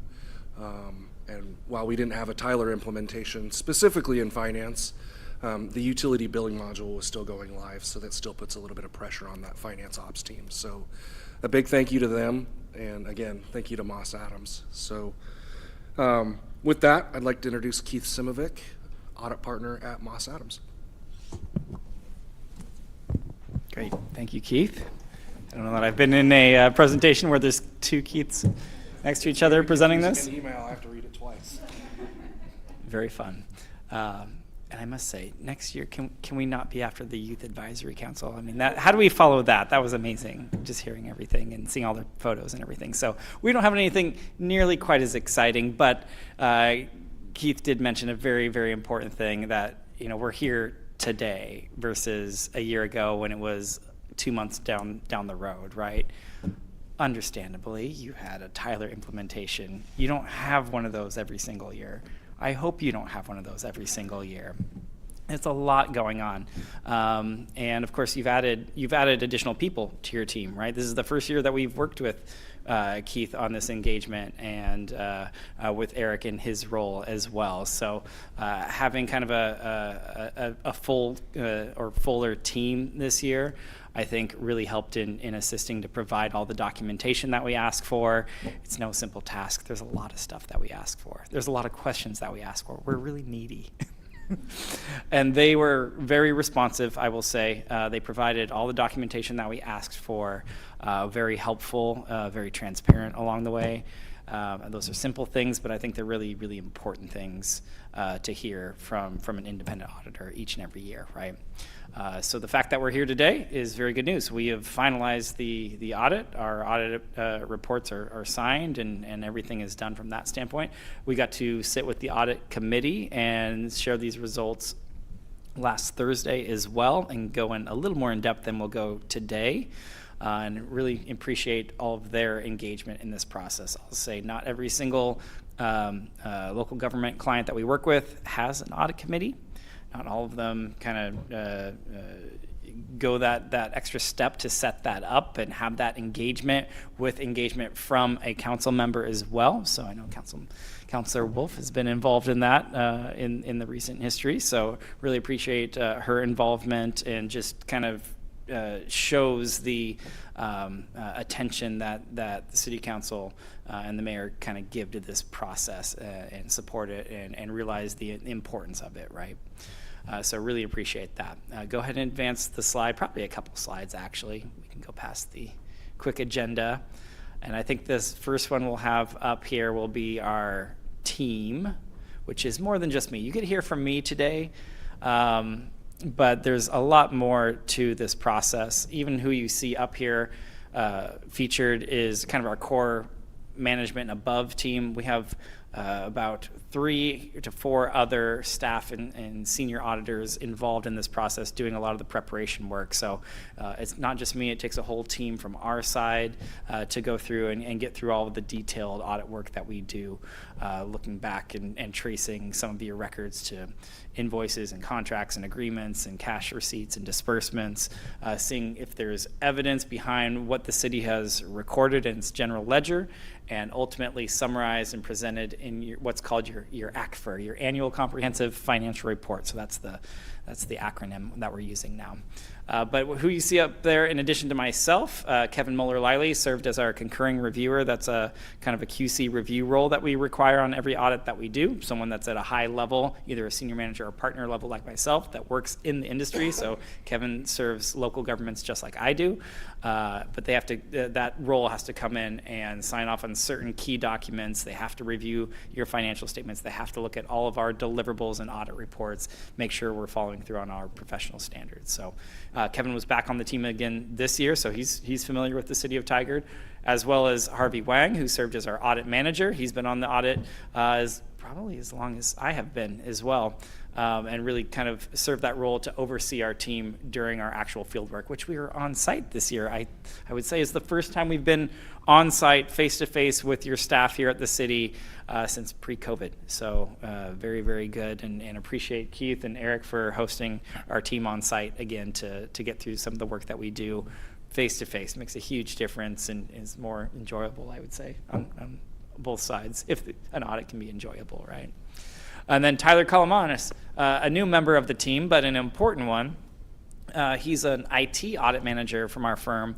The reason we brought him in this year, as you would imagine, because of your Tyler implementation, right? So we wanted that additional expertise. This is what Tyler and his team do. They come in and they look at things like this. When you have a system implementation, they look at how you set up the system, how you configure it, and how you convert the data from the previous legacy system to the new Tyler system, making sure that all that information came over completely and accurately for all the things that we would care about from a financial statement audit, right? Your general ledger, when you've got HR information, employee information coming over, when you have utility billing information coming over, customer information, right? Making sure that when you have this data that's shifting over, it's really the weakest point for your internal controls, right? Because you're taking it out of all the good controls you had in your old system, and you have this period of time where you're not quite into the new control environment in your new system. So that's when things can happen, right? Someone could change a record, add a vendor, something like that, right? So that's where we want to ensure there's good controls and that information comes over completely and accurately without any changes along the way. So that was an important piece of our team this year, and that's why we brought in Tyler and his team. Go ahead and advance the slide. This one is just lots of words. But this is a recap of all the deliverables that we issue as part of this audit. So when you hire an independent CPA firm to do a financial statement audit for the city of Tigard, there's a number of different things that we have to deliver to you each and every year. So the one that you're probably most familiar with is going to be the auditor's report over the fairness and accuracy of your financial statements. That's attached to your ACFR document, kind of towards the front of that document. And that's the one that a lot of third parties are going to be looking for, right? Any third party that you're providing these to, any debt holders and other interested parties, if you have community members that are interested in this information, it's public information, of course, right? They're going to want to know, and of course the state of Oregon as well, that you have to file with. Did you have an audit done? Was it done timely? Was it done by an independent firm that's licensed to do this work, which Moss Adams definitely is? And did you receive a clean audit opinion, right? So that's what you want to see. We also have to issue a separate report that's attached to your ACFR kind of towards the back in accordance with government auditing standards. Because you're a local government, there's additional standards that we have to follow. It doesn't really change a lot of the work that we're doing, but it has this additional reporting component to it, where we have to note in that report that gets attached to your ACFR, did we have any instances of non-compliance that we ran across during the work that we're doing? We're not looking for non-compliance, but there's a lot of documents and records and contracts and agreements that we're looking through. So if we come across instances of non-compliance, they get noted in there, as well as any what we would call significant deficiencies or material weaknesses in internal controls. And those are going to be those red flag items that you want to be on the lookout for. Spoiler alert is that we did not have anything that rose to that level, which is good news. But you will see that report in there. We also have another report that's in accordance with the Oregon minimum standards. So the state of Oregon requires any independent CPA firm that's coming in to do an audit of a local government to also test compliance with certain state statutes. You'll see a bullet point list in that audit report that's also attached to your ACFR, and it notes the different areas that the state wants us to look at. So I would say the ones where we're going to spend the majority of our time looking at, in line with that report, is going to be your compliance with state procurement statutes, right? So when you're going out for RFP or something like that, did you follow the right procedures in issuing that RFP and gathering multiple bids, and how did you analyze those? When you had smaller amounts, did you get informal quotes? Did you maintain those? Can we see records of that? Did you follow Oregon local budget law? That's another key area. What was the process that you went through to adopt your budget? And are we seeing that meeting notices were issued in the right time frame, that you held the right budget committee meetings, budget hearings, things of that nature, and that you formally adopted the budget, and there's resolutions to show that as well. So there's a number of different things that we have to look at there. You can see in that report if we noted any instances of non-compliance with some of those areas. Those are two that we look at, but there's a number of others listed there as well. Then also, because of the Town Center Development Agency being a separate legal entity, it requires a separate budget, or excuse me, a separate financial statement audit as well. So you actually have a separate annual financial report for the Town Center Development Agency, and we have to do an audit of that entity as well. That's attached to that separate financial report for TCDA. And we actually have to scale all of our audit procedures to that entity because we are issuing a separate report just for that entity. And we're giving a report over the fairness and accuracy of TCDA. We have to scale our audit procedures and our materiality and our thresholds and testing and everything just to that entity. So you'll see that as well. Then finally, we have a separate letter that we issue. That's our communication to those charged with governance, and it's intended to give you more information as to how the audit process went. On top of just the final results, what were the deliverables? Did you give a clean opinion or not? This tells you, were there errors along the way? Were there audit adjustments? Are there recommendations that you had? Did you have disagreements with management? Did you have any difficulties that you encountered during the audit? That's what that letter talks about. Go ahead and advance the slide. This is just a quick recap. I'm not going to go too in-depth on this one of our what we call our critical audit areas. We sit down as an audit team each and every year and we talk about where do we want to spend the bulk of our time? Where do we want to develop and design additional procedures to make sure we feel good about the ending numbers that are presented in your ACFR each and every year? You'll see some of these are similar from year to year just based on the inherent risk and the number of internal controls and processes and procedures that need to be in place for those numbers to be reported accurately in your ACFR. Things like capital assets, utility billings, compliance with Oregon minimum standards. That's one we have to look at each and every year, as I just mentioned. On top of that, you'll see the Tyler system implementation on there. That was a key focus this year. That was new, as you would imagine, being a unique kind of transaction in the previous fiscal year that we were looking at. We had to design additional procedures. That's why we brought in that additional team with that specialty to look at that. Go ahead and advance the slide.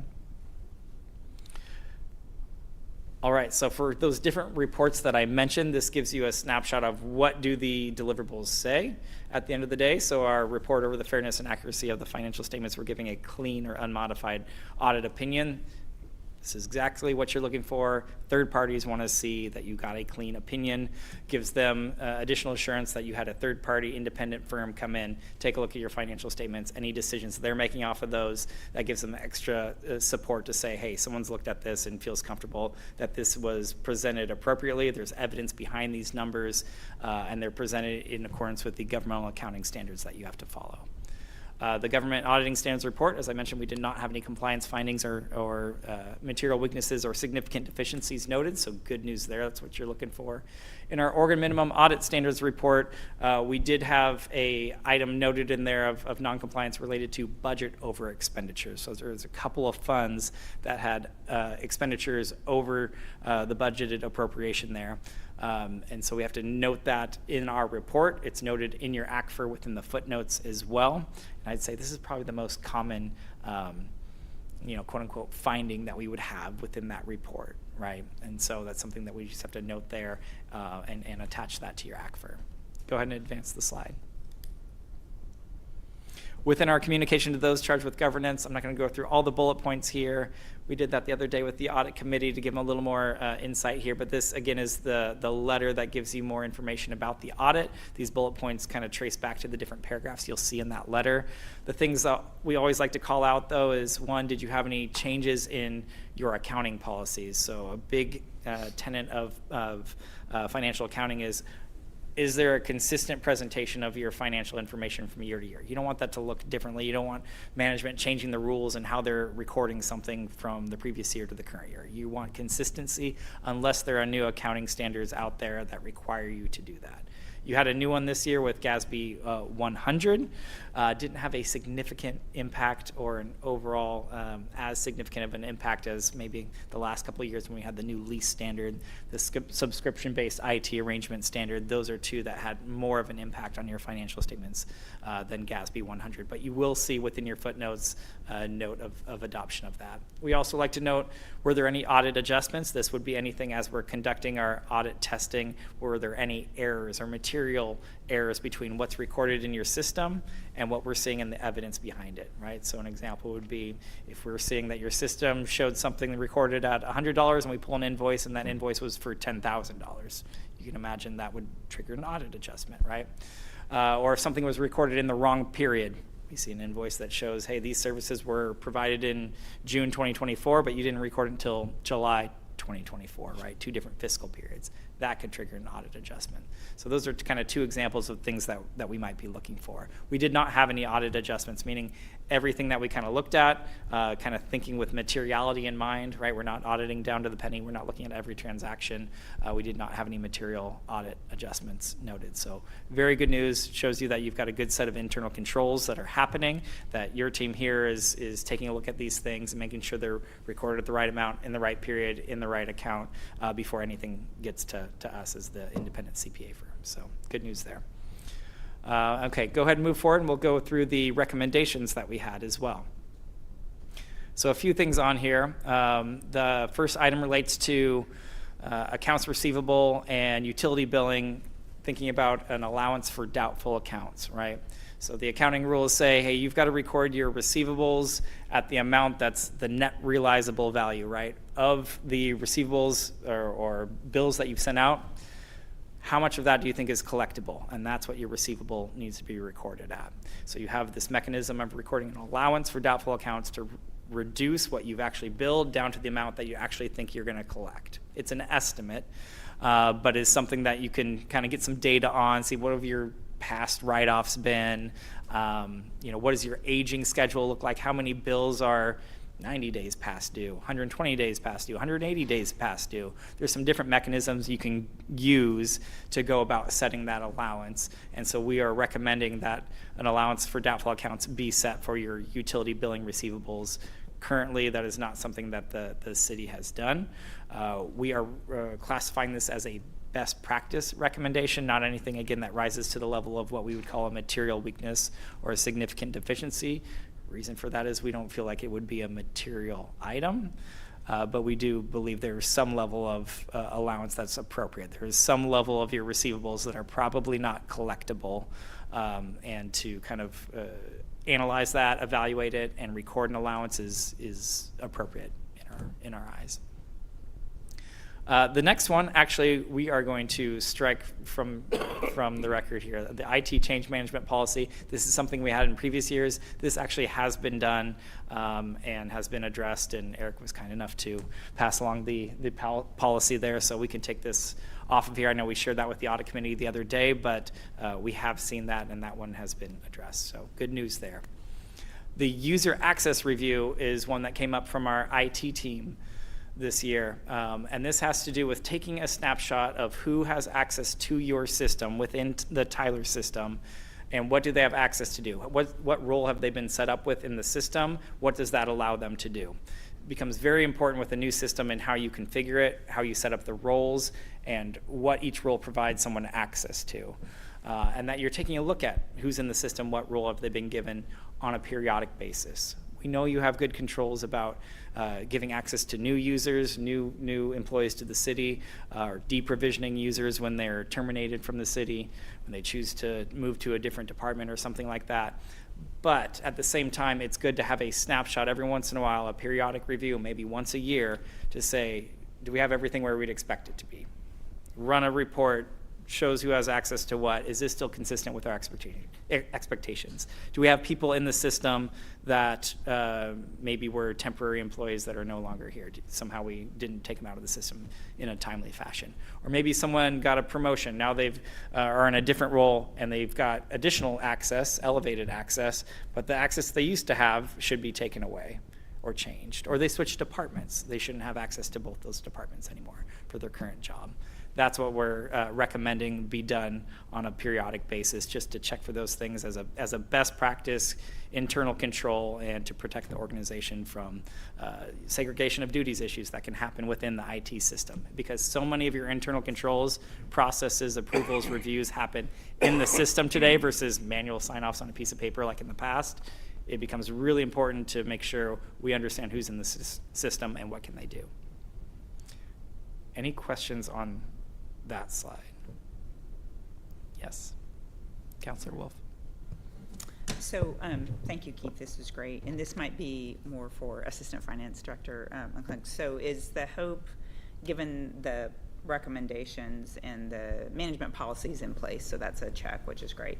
But on the UB allowance or setting up this review, would our goal be to have those in place or that first round completed by June 30th? So it's part of the next or the current fiscal year, I guess. Yeah, the group's committed to having this rectified in the next year's ACFR. Perfect. So, thank you. Yep.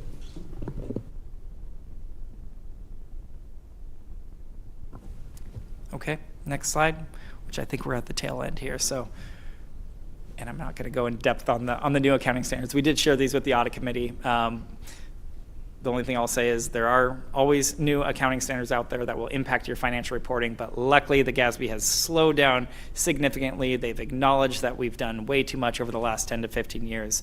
Very significant standards, a lot of standards, kept your people very, very busy with changing the look and feel of your ACFR. I always say, take a look at the ACFR that just got finalized today and how thick it is, and just compare that to one from 10 years ago. You can tell how busy the GASB has been for how much your report has grown because of the new standards that have been out there. So they've acknowledged that. They're slowing down significantly. We will not expect to see, at least in the near term with the new standards out there that we've got listed here, nearly as significant of an impact over the next couple of years at least. So good news there. Go ahead and advance the slide.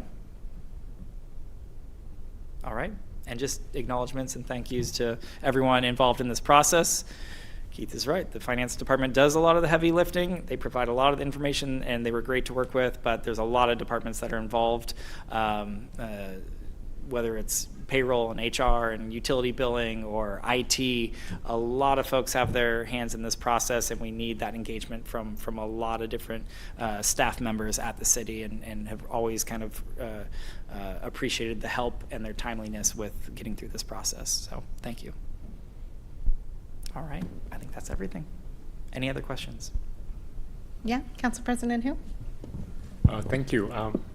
So I appreciate your mentioning of the IT audit person in your team, and I think it's very important to do what you describe as making sure the data transfer is accurate. So since you didn't know any deviation, or I don't know what the official term with that with regard to that, so I assume the data transfer so far has been okay. Correct. Okay. Correct. And how long would that person have to continue do this data transfer audit? Because we were going to transfer completely to Tyler at some point. Right. So would that person will continue to do that for many more years to after transfer, or is that there's a cutoff time period for that? Very, very good question. So because of the way that Tyler's being implemented with different modules rolling in at different times in different fiscal years, the work that we've done thus far were for the implementations that and the modules that rolled over in fiscal year ending June 30th, 2024. So next year, I know, of course, we've got utility billing, and was there another one as well? Okay. Okay. So there's 2 that are coming online in this fiscal year that we're in right now that for next year's audit would be subject to audit. We would have Tyler and his team come back and look at those implementations, look at the data transfer for those. So as long as there are modules rolling in that have financial impacts that will impact the audit that we're doing for the financial statements, we would want to have someone take a look at that from our side. Okay, thank you. Councillor Schlack. Thank you, Mayor, and thank you for the presentation. It's exciting to, having sat on the Budget Committee for a number of years, be part of the audit presentation, because I feel like this is the first time I've seen a fiscal year fully closed out, so I enjoy that. I also really appreciated the explanations about IT change management and user access review. In my day job, I've had plenty of opportunities to be adjacent or responsible for some of those things, and they're very important details. I am curious, with all the talk of data, if there is one person or how sort of data governance is going to be generally managed going forward, if that makes sense. It's very open-ended. It's a great question, although I would imagine that city staff would want to tackle that one. Data governance, can you? Just so we talk about a data transfer, making sure everything's accurate there. We have new data coming in regarding like utility billing and so on. I'm just curious what sort of data governance or monitoring that we have going forward, just to make sure, just as data is coming in, that it's what we would expect it to be, and so on. Again, maybe it's too vague of a question. No, I think it's actually a good question. We actually maintain pretty high controls around reconciling the data, say from utility billing to the general ledger. And so from a data governance perspective, before we've transferred that data, we've done a thorough review of it and double tested it basically before we transfer to after we transfer the data. But it's a dance between accounting and IT. IT has several report writing specialists, or one in particular, who helps us, who was part of the Springbrook team and worked for Springbrook. So this person has a very working knowledge of the system and has been integral in terms of this transition. But as far as data governance, yeah, I would say it's a team effort. Councillor Shaw? This is purely just a comment, but about Tyler working on Tyler. So just as it was purposely planned, and there's not a question you have to answer, but I'm just recognizing that Tyler gets to work on Tyler, so that too, it's just kind of fun.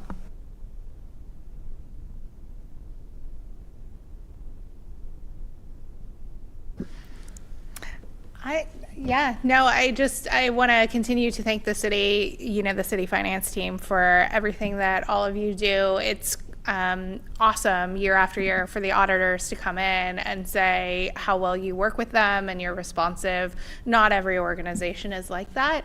And so it's just really kudos to your team. Please take it back and let them know how much we appreciate everything that they do to have accurate financials and then also to be so helpful to auditors.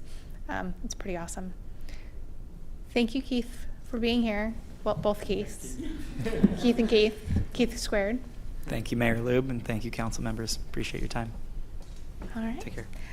The next item on the agenda, we will convene the Tigard Town Center Development Agency. And the TCDA will consider a development assistance agreement. And we have redevelopment manager Fairley online to present the report. And I believe we have Just Compassion's development director, Michael Austin, here with us tonight. Welcome back. Thank you, Chair Lube and the TCDA directors. I'm Sean Farrelly, redevelopment Manager. Tonight, the board of the Town Center Development Agency is asked to consider a resolution that will authorize the executive director of the TCDA to sign a development assistance agreement with Just Compassion of East Washington County. And the agreement would set the terms for up to $200,000 in development assistance for systems development charges related to their new access center on Southwest Hall Boulevard. This was originally considered by the TCDA board on September 24th. At that time, the board requested additional information, primarily on safety, before taking action on the grant request, and so we brought it back tonight.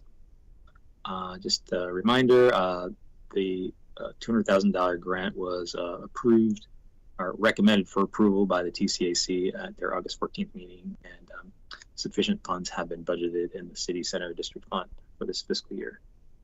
So I will turn it over to Michael Austin, as Development Director, who will show a few slides to remind you of the project and show some of the progress that's been going on over there. Thank you, everybody, and thank you for having me back. Yeah, I appreciate it. I'm on the back end of still getting over something, so my throat is a little funky today, but I'll power through. Let's go start with the next slide.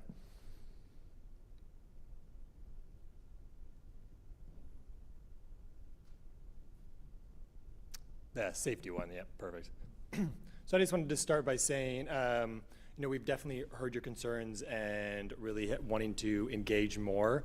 And so we actually took it upon, Megan Cohen and Kim Ezell both helped us get together with Tigard PD and discuss more about what an exit policy looks like at Just Compassion and the procedures that go on with those things. And then just having a broader discussion about what we can do in partnership with Tigard PD and how we can both be better informed. And I think that's kind of where the conversation landed, was just a better communication pipelines. So one of the main things is when we exit individuals from our program, making sure that we inform Tigard PD through multiple channels that they have discussed with us and how we should do that. And then any types of concerns that we may have about guests that are staying with us, and making sure that we inform Tigard PD again what is going on, so that when they do, or if they do interact with these individuals out in the field, then maybe they have more information and they can go about that and maybe having a more appropriate interaction instead of coming in without understanding or knowing things. And they have really said that that was a big part of what they wanted out of this and this partnership in general. So I just wanted to kind of clarify, that's one major thing that we've done, and we have sent over a contact list on how exactly to contact our individuals at the organization as well too, hierarchical standpoint or whatever that looks like. And then we have, we're very close to getting the official policy and procedures that we'll be sharing with PD and having a broader conversation on what that looks like. But it's very in line from what our conversations had been with them about, is that what, 2 weeks ago or so? Yeah. So that was great. A couple other things I want to go over with safety is, again, just our security camera system. We had a big overarching audit of what that would look like again. I was part of that. It was great, just looking at blind spots in the property and exactly how to situate the cameras and including lights. We're also taking into account our Knoll residents across the way. Our floodlights have been hitting their apartments, and so we're angling things correctly, but just making sure that, again, we can capture as much as possible, and not just on our property, but the surrounding neighborhood as well too. Something that our shelter guidelines say specifically is that our neighbors are also kind of part of Just Compassion. So if individuals are out there doing things that are not appropriate that we would want on our property, we also then appropriate that to them as well too. De-escalation and harm reduction. We've decided not to have physical personnel, like security personnel with jackets on at our new shelter. That's from really a trauma-informed lens. However, every single staff member of ours is trained in de-escalation and harm reduction, and that is really a major component onto, if we need help or assistance, we're calling non-emergency or we're calling 911, but what can we do in that time period before they get there, right? And so what can our staff do, what can our team do to really make sure that we can wait on that in that response system and let the actual system work itself out in the right way. And that also does include going over to other properties as well too. So if, again, something's happening at the business park or at the Knoll or a neighbor of ours as well too, our team will go out there and handle that in the best way they can as well. A 24-hour line. We have a 24-hour line. We've always had that for forever. And so you can call into our main line, and then it's our shelter line is what it is. And individuals there can actually respond and to whatever situation that may be happening. I think it's also worth noting that our shelter, again, closes at 9 p.m. and opens again at 7 a.m. So we have a lot of that overnight stuff doesn't really happen unless there's like prearranged circumstances like individuals who work or need to go out somewhere or see family at that time. But it's always prearranged. So that's the only time individuals are coming in and out of our shelter from that standpoint. But there's a 24-hour line that you can call to make sure that we can handle any of those situations. And then we're continuously improving. Going out to the knoll and talking to our neighbors, having those conversations with that group of individuals there, it's really good for us, right? It makes sure that we know what we're doing and we know what they're experiencing. We have our own experiences and they do as well too, and we need to incorporate that continuously in our process. We've got community members coming to us. They call me all the time and talk about what they think should be happening, engagements, and what they think is going on. All these are great, and really from our standpoint, that's why we're here and why we want to improve our services, and then coming to you guys, right? Hearing from you, hearing from the city and what is going on, PD, hearing from the amazing people over here, and just making sure that we know what is going on so we can best appropriately respond to any of those problems or areas of concern. Let's go next slide. I think it's just really good to, again, reiterate what this shelter is doing. 60-person congregate shelter. It's a lot of individuals. We're at 20 right now in the Tigard area. We can get up to 60, plus some day center services. It's a lot of individuals we're going to be able to affect and really change. And I think that I do at this point want to we had KBOO come in and do interviews with guests who have experienced addiction and their road to recovery, and some of them maybe not even roads to recovery, right? Maybe continuously in addiction. One of the individuals, or two of the individuals I just kind of wanted to highlight. One of them he had been an addict for over 6 years, and the moment he stepped into the shelter was the moment he stopped doing it, and he's been clean for 1 year, showing the power of what these shelters can do and the impact. Another one, using meth for over, 8 months, not knowing where the next place he could sleep, not knowing the next place where he can get a meal. That's what drove him to do those things. Again, the moment he arrived into our shelter, he stopped. Just shows you the impact of what we can do and what these shelters can provide. Some other things that happen, we have severe weather shelters, so it's such a major impact of this, right? So during these times where, too icy, too cold, no one's driving, doing anything, we're there. We're coming there, we're making sure that our community members have a place to go and a place to stay warm and a meal to have. Guest service rooms, another great addition to the Access Center portion and the additional funding from that, which was we were able to build these rooms where instead of having service providers, our population is really difficult, the houseless population, to go out and go somewhere else to receive services. It's much easier for service providers to come into us and receive services on our property. We've also created a rapport with these individuals and a level of trust that they believe in what's going on at Just Compassion and on property. So bringing those services into here, we really think that it's going to help with not only addiction, but mental health and all sorts of things like that, employment services. Another great thing, which you don't see in a lot of shelters, a commercial kitchen. A lot of shelters have a warming kitchen, so all they can do is warm up meals. Sometimes they can only provide, one warm meal a day. We have a commercial kitchen where we can actually heat up, cook real meals for these individuals and actually, give them some type of semblance of, real nutrition, real things going on, which is so great. And then guest activities, gardening, art class, walking groups, all these things are the stuff we provide to the individuals to really help them. They're in an immediate crisis right now, and it's a tough situation being in a congregate shelter, but giving them just something extra, something to grab a hold of, that's what brings people back. That's what brings people to that next level. It's that initial extra engagement that we can provide that I think really helps a lot of these individuals. Next slide. Just wanted to showcase the campus again. Again, from a safety concern, that it's kind of up there in the top corner, there's a little yellow triangle almost. That's our main entrance, kind of showcasing again that we've really pushed everything, all the services back into our campus. That is such a big area that we believe right now everybody's on Hall Boulevard. When they exit our shelter, we find that dangerous from a lot of different standpoints, and then just not very the flow doesn't really feel right. And so by putting that into our property and then having all these services, guest service rooms, art class, gardening, the gardening thing will just be just south of that as well too. So having these things on site, on property, and having a place where people can congregate in our property, we think that's going to be really valuable. Next slide. We are so close to being done with construction. So I didn't really have a good answer last time I was here. I have a really good answer now. We're going to be done with construction February 7th. And they're going to be moving the trailer off the property mid-January. They're going to start pulling gravel up. They're going to start paving things. We're going to start really getting things moving. And this is just kind of showing how close we are. We've got walls, we've got windows. Things are coming together really quickly. We're going to have a grand opening sometime in March, and we're hoping to provide services either in March, if not early April, just depending on the last little bit of permits and stuff like that. But construction and everything that's ending February 7th, which is so cool. Next slide. Just going to show off a few of the things. There's the upstairs on the my right-hand side. I think it's the same up there. You have just the hallway to the shelter that's upstairs. Just some more features. Next slide. It's always good showing the commercial laundry units. So these are really cool and will allow us to save a lot of money as well too. Next slide. And then there's the building.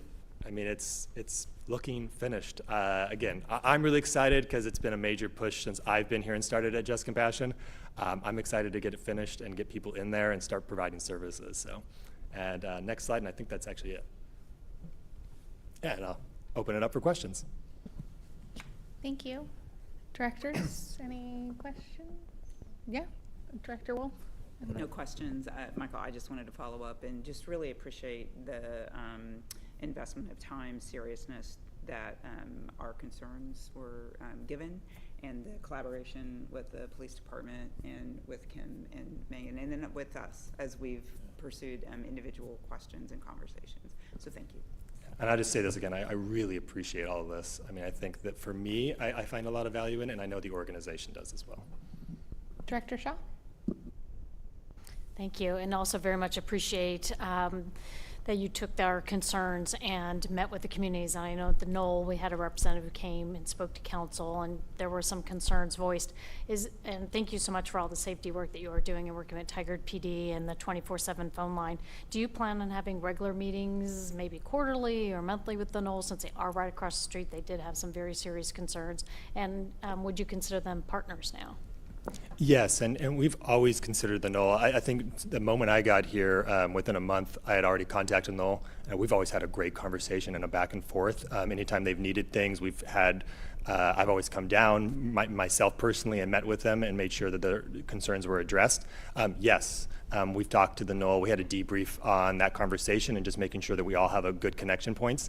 And that also extends to Tigard PD as well too. So one of the things we had talked about, and I know Megan was really helping us make sure that connection point does happen, is having those like regular meetings to make sure we know what is going on. We can hear from them directly instead of having to, going through channels. We can actually talk to each other. I think that was really valuable too, just the in-person nature of it, and having those concerns addressed on a, face-to-face interaction is so valuable. But yeah, so yes, all around, and that extends to the business park and everybody. I personally involved in all these conversations, and so if anybody asks me to be somewhere and they want to talk about this, I'm there for them. Director who? Thank you, Chair Loop. Thank you, Michael, so much for coming back again. I think my original concern was just, whether I know that the county provide all the safety requirements, and my original concern is whether you are complying with this county requirement. And as you know, Director Wolf and I went to the Knoll meeting, and yesterday we both met with you, and thank you so much for addressing our concerns. And right now I feel, there was never a question in my mind that this facility and the services provided is extremely valuable to our community, right? Because when I participated in the TVFNR Community Academy, I did ride along, going to Just Compassion, and just, the individual there, she was there because she didn't have a stable housing and stuff like that. So, instead of having ambulance or ER as her primary care provider, as you said, having a more stable housing, it's not ideal, but this is a commercial kitchen. There will be a commercial kitchen, so hopefully they will have more nutritious meals and more stable environment and less trauma. So maybe they will have more time to seek primary care physicians. So she will rely less on ER, and that's from dollar and cents, that's even cheap. That's actually cheaper for the society, right? If she doesn't have to go to ER all the time. So to me, it's having the value of your facility and the service is never in question, and I was just concerned about whether you're actually complying with the safety requirement imposed by the county. And to me, there's no doubt at this point. And I just don't want to put Chief on the spot right now. But Chief, do you have any? In your opinion, based on your knowledge, everything is the discussion with Just Compassion is going well so far, and you don't have any major concern at this point? Thank you for the question, and Director. We're happy that we have the collaboration that we do with Just Compassion. I don't believe that there's anything that's outside of what the expectations are at this point. Okay. Keeping that line of communication open and having that dialogue routinely is really valuable to that relationship, and making sure that we can help to maintain a safe environment there. So at this point, yes, I'm satisfied with where we're at and the direction that we're moving. Okay. And as we continue this building this relationship, then I think that we'll keep moving in the right direction. So. Okay, thank you. I really appreciate it. And just one more question for Sean. When I was attending the TCAC meeting, you were presenting budget for next year, and you're predicting a lot of cut. So this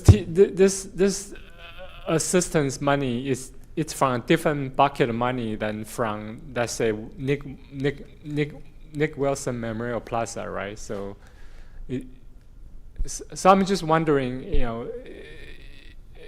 are there any other thing that this pot of money could be used this year or next year, or is that just all different pot of money allocation-wise?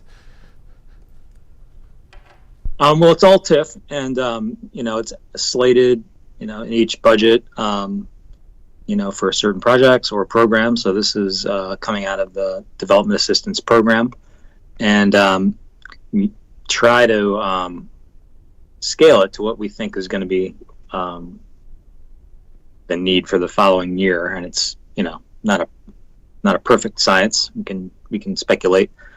And so with the TCAC the other night, I was talking about the city center and still having lower amounts to deal with for this coming budget, just as we finish paying off the Universal Plaza. And so I don't know that I'd call it a cut. I'd say it's kind of a stay steady from this fiscal year to what we're going to propose for next fiscal year. All right, thank you. That's all I have. Director Schleich. Thank you, Chair. So going back to the conversation that we had in September on this proposal, I'd expressed concern about whether this application met the eligibility requirements for this particular grant program. One of the eligibility requirements is that it's relating to a new, I'll just read it, for new construction, redevelopment, or significant rehabilitation of commercial, mixed-use, and multifamily housing projects. With Community Development Director Kirkman at the Planning Commission last night, I got to dive into our municipal code a little bit and sort of learn more about the definitions that are within our municipal code. Specifically the term mixed use, which covers, quote, a wide variety of commercial, civic, employment, mixed use apartments and row houses in this particular area. And then for civic use cases, our code further goes on to define a temporary shelter as a civic use category. So if I look at it from a zoning perspective, I can get to a point where I feel like we can say this is eligible, but I can't help but feel that the intent for these dollars is less of a social service need and more of a economic development, bringing businesses in or residents in order to stimulate the local economy. And that's still sort of the hang up I have when I look at this application. I may be the only one on the board of that perspective, but that's still where I'm at when it comes to this application, unfortunately. I absolutely understand your logic and where you're coming from. What I would also add is without a shelter like this and a place for individuals to go, our downtown area looks very different and our business area can look very different because of the history of those individuals being in our downtown, living outside of our businesses and those sorts of things. Supporting this actually, in my opinion, also helps businesses thrive, for everyone to feel safe, right or wrong, you know, because I feel like I'm not saying this very well. Having a place for some of our houseless individuals to go that is not necessarily in front of our businesses, where they can reach the services, get what they need, and our businesses are not calling us and are not calling the police department and managing that. Does that make sense? Just as far as economic development goes, because people are feeling more comfortable to be downtown, they're feeling safer to be downtown, because they're not coming upon situations that may make them feel uncomfortable. Thank you for sharing your perspective on that. I understand where you are coming from. Yeah. Yeah, Director Who? I just want to add to Chair Loop's point. When I was at the TCAC meeting, Tiger Town Center Advisory Commission meeting, a couple of local downtown business owners expressed exactly that point. In their mind, having this shelter would totally help their business in downtown. They did not necessarily support us supporting EVA, but they say if we support EVA was that 300,000? I don't remember. In their mind, those two business owners might just compassion. This is actually worth 400 to them because they think this would bring so much value to the business community in downtown, to their business at least. So just to emphasize that point. And when I look up the definition of tax increment financing, it's not narrowly defined to economic development, to housing or business. It can be funded for this purpose as well, as long as it has financial benefit to the downtown area. So it's a broader definition under TIF. So that's my 2 cents. Director Shaw? Great, thank you. Redevelopment Manager Fairley, thank you very much for the information. And I don't like calling it just a pot of money, but within the TIF, for how much do we have currently now? Is it up to 200,000? And then what do you anticipate for 2026? And do we have any other projects in the pipeline currently? So the city center, yeah, we have 200,000 in this year's development assistance budget. And for next fiscal year, I was going to propose, and this is very early in the budgeting process, but $100,000 to $200,000. I haven't heard of any new developments on the horizon in the city center. There's different story in the Triangle, but in the city center, I haven't heard of any. We could, also be nimble in if there is a new project that is eligible and meets criteria to consider budget amendment in the future. But right now, I'm not aware of any large new development, new buildings that are being planned. There's renovations being planned, of course, and but not in terms of new buildings that I'm personally aware of. And just one follow-up question then, and perhaps not even for new buildings, but will we have dollars if this full amount is allocated? Does it remove all existing dollars we could spend for 2024? And then does this mean we have $0 for 2025, or are we getting renewed money into that TIF budget? Yeah, so every year there's a new TIF comes in. It's the the amount of property tax that has increased since the district was founded. We pay off, service our loans that we've taken out to build projects, and then with that other amount, we work with the finance department to figure out what our capacity is for projects and programs for each fiscal year. And we just sat down with finance for the first time to talk about next fiscal year just a couple weeks ago. So we're in the beginning stages of that. But if this project is funded at $200,000, then yes, that would exhaust the amount we budgeted for this year.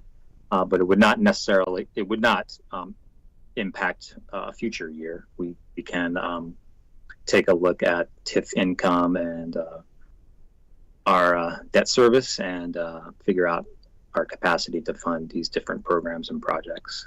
So funding this project does not impact a future fiscal year development assistance program. Any additional questions or, Director Hu? So since the project will be completed, projected to complete on February 9th, does that mean the SDC is due on February 9th, or when would the SDC be due?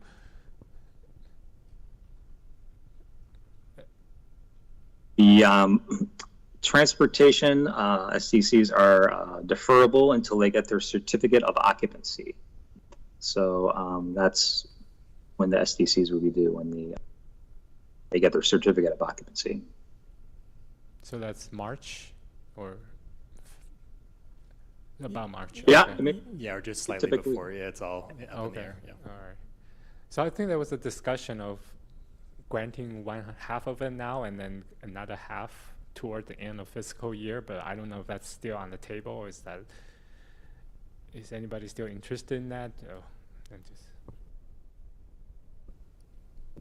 I will say that in September, we're still in the first quarter, kind of that Q1 mindset. Should we do this? But this is a single line item, right, in a variety of areas that dollars go to. But now that we're sitting in December, almost into 25, we're talking the end of June 30, I'm fine with moving forward with as recommended. So we're further along, and I'm good. That's where I stand. I agree. Any additional questions, comments, or a motion? Chair, I move to approve TCDA resolution number 24-05. I'll second. It's been moved and seconded. Will the city recorder read the name and title of the resolution and conduct a roll call vote? Resolution, TCDA Resolution 2405. A resolution authorizing the Executive Director of the Town Center Development Agency to sign a development assistance agreement with Just Compassion for the Hall Boulevard Access Center. Director Shaw? Yes. Director Schlack? Yes. Director Wolf? Yes. Director Hu? Yes. Chair Lube? Yes. The motion is adopted by a unanimous vote of the Town Center Development Agency. Thank you so much.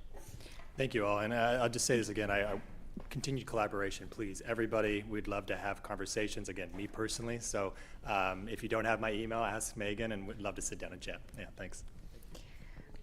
We will reconvene the City Council.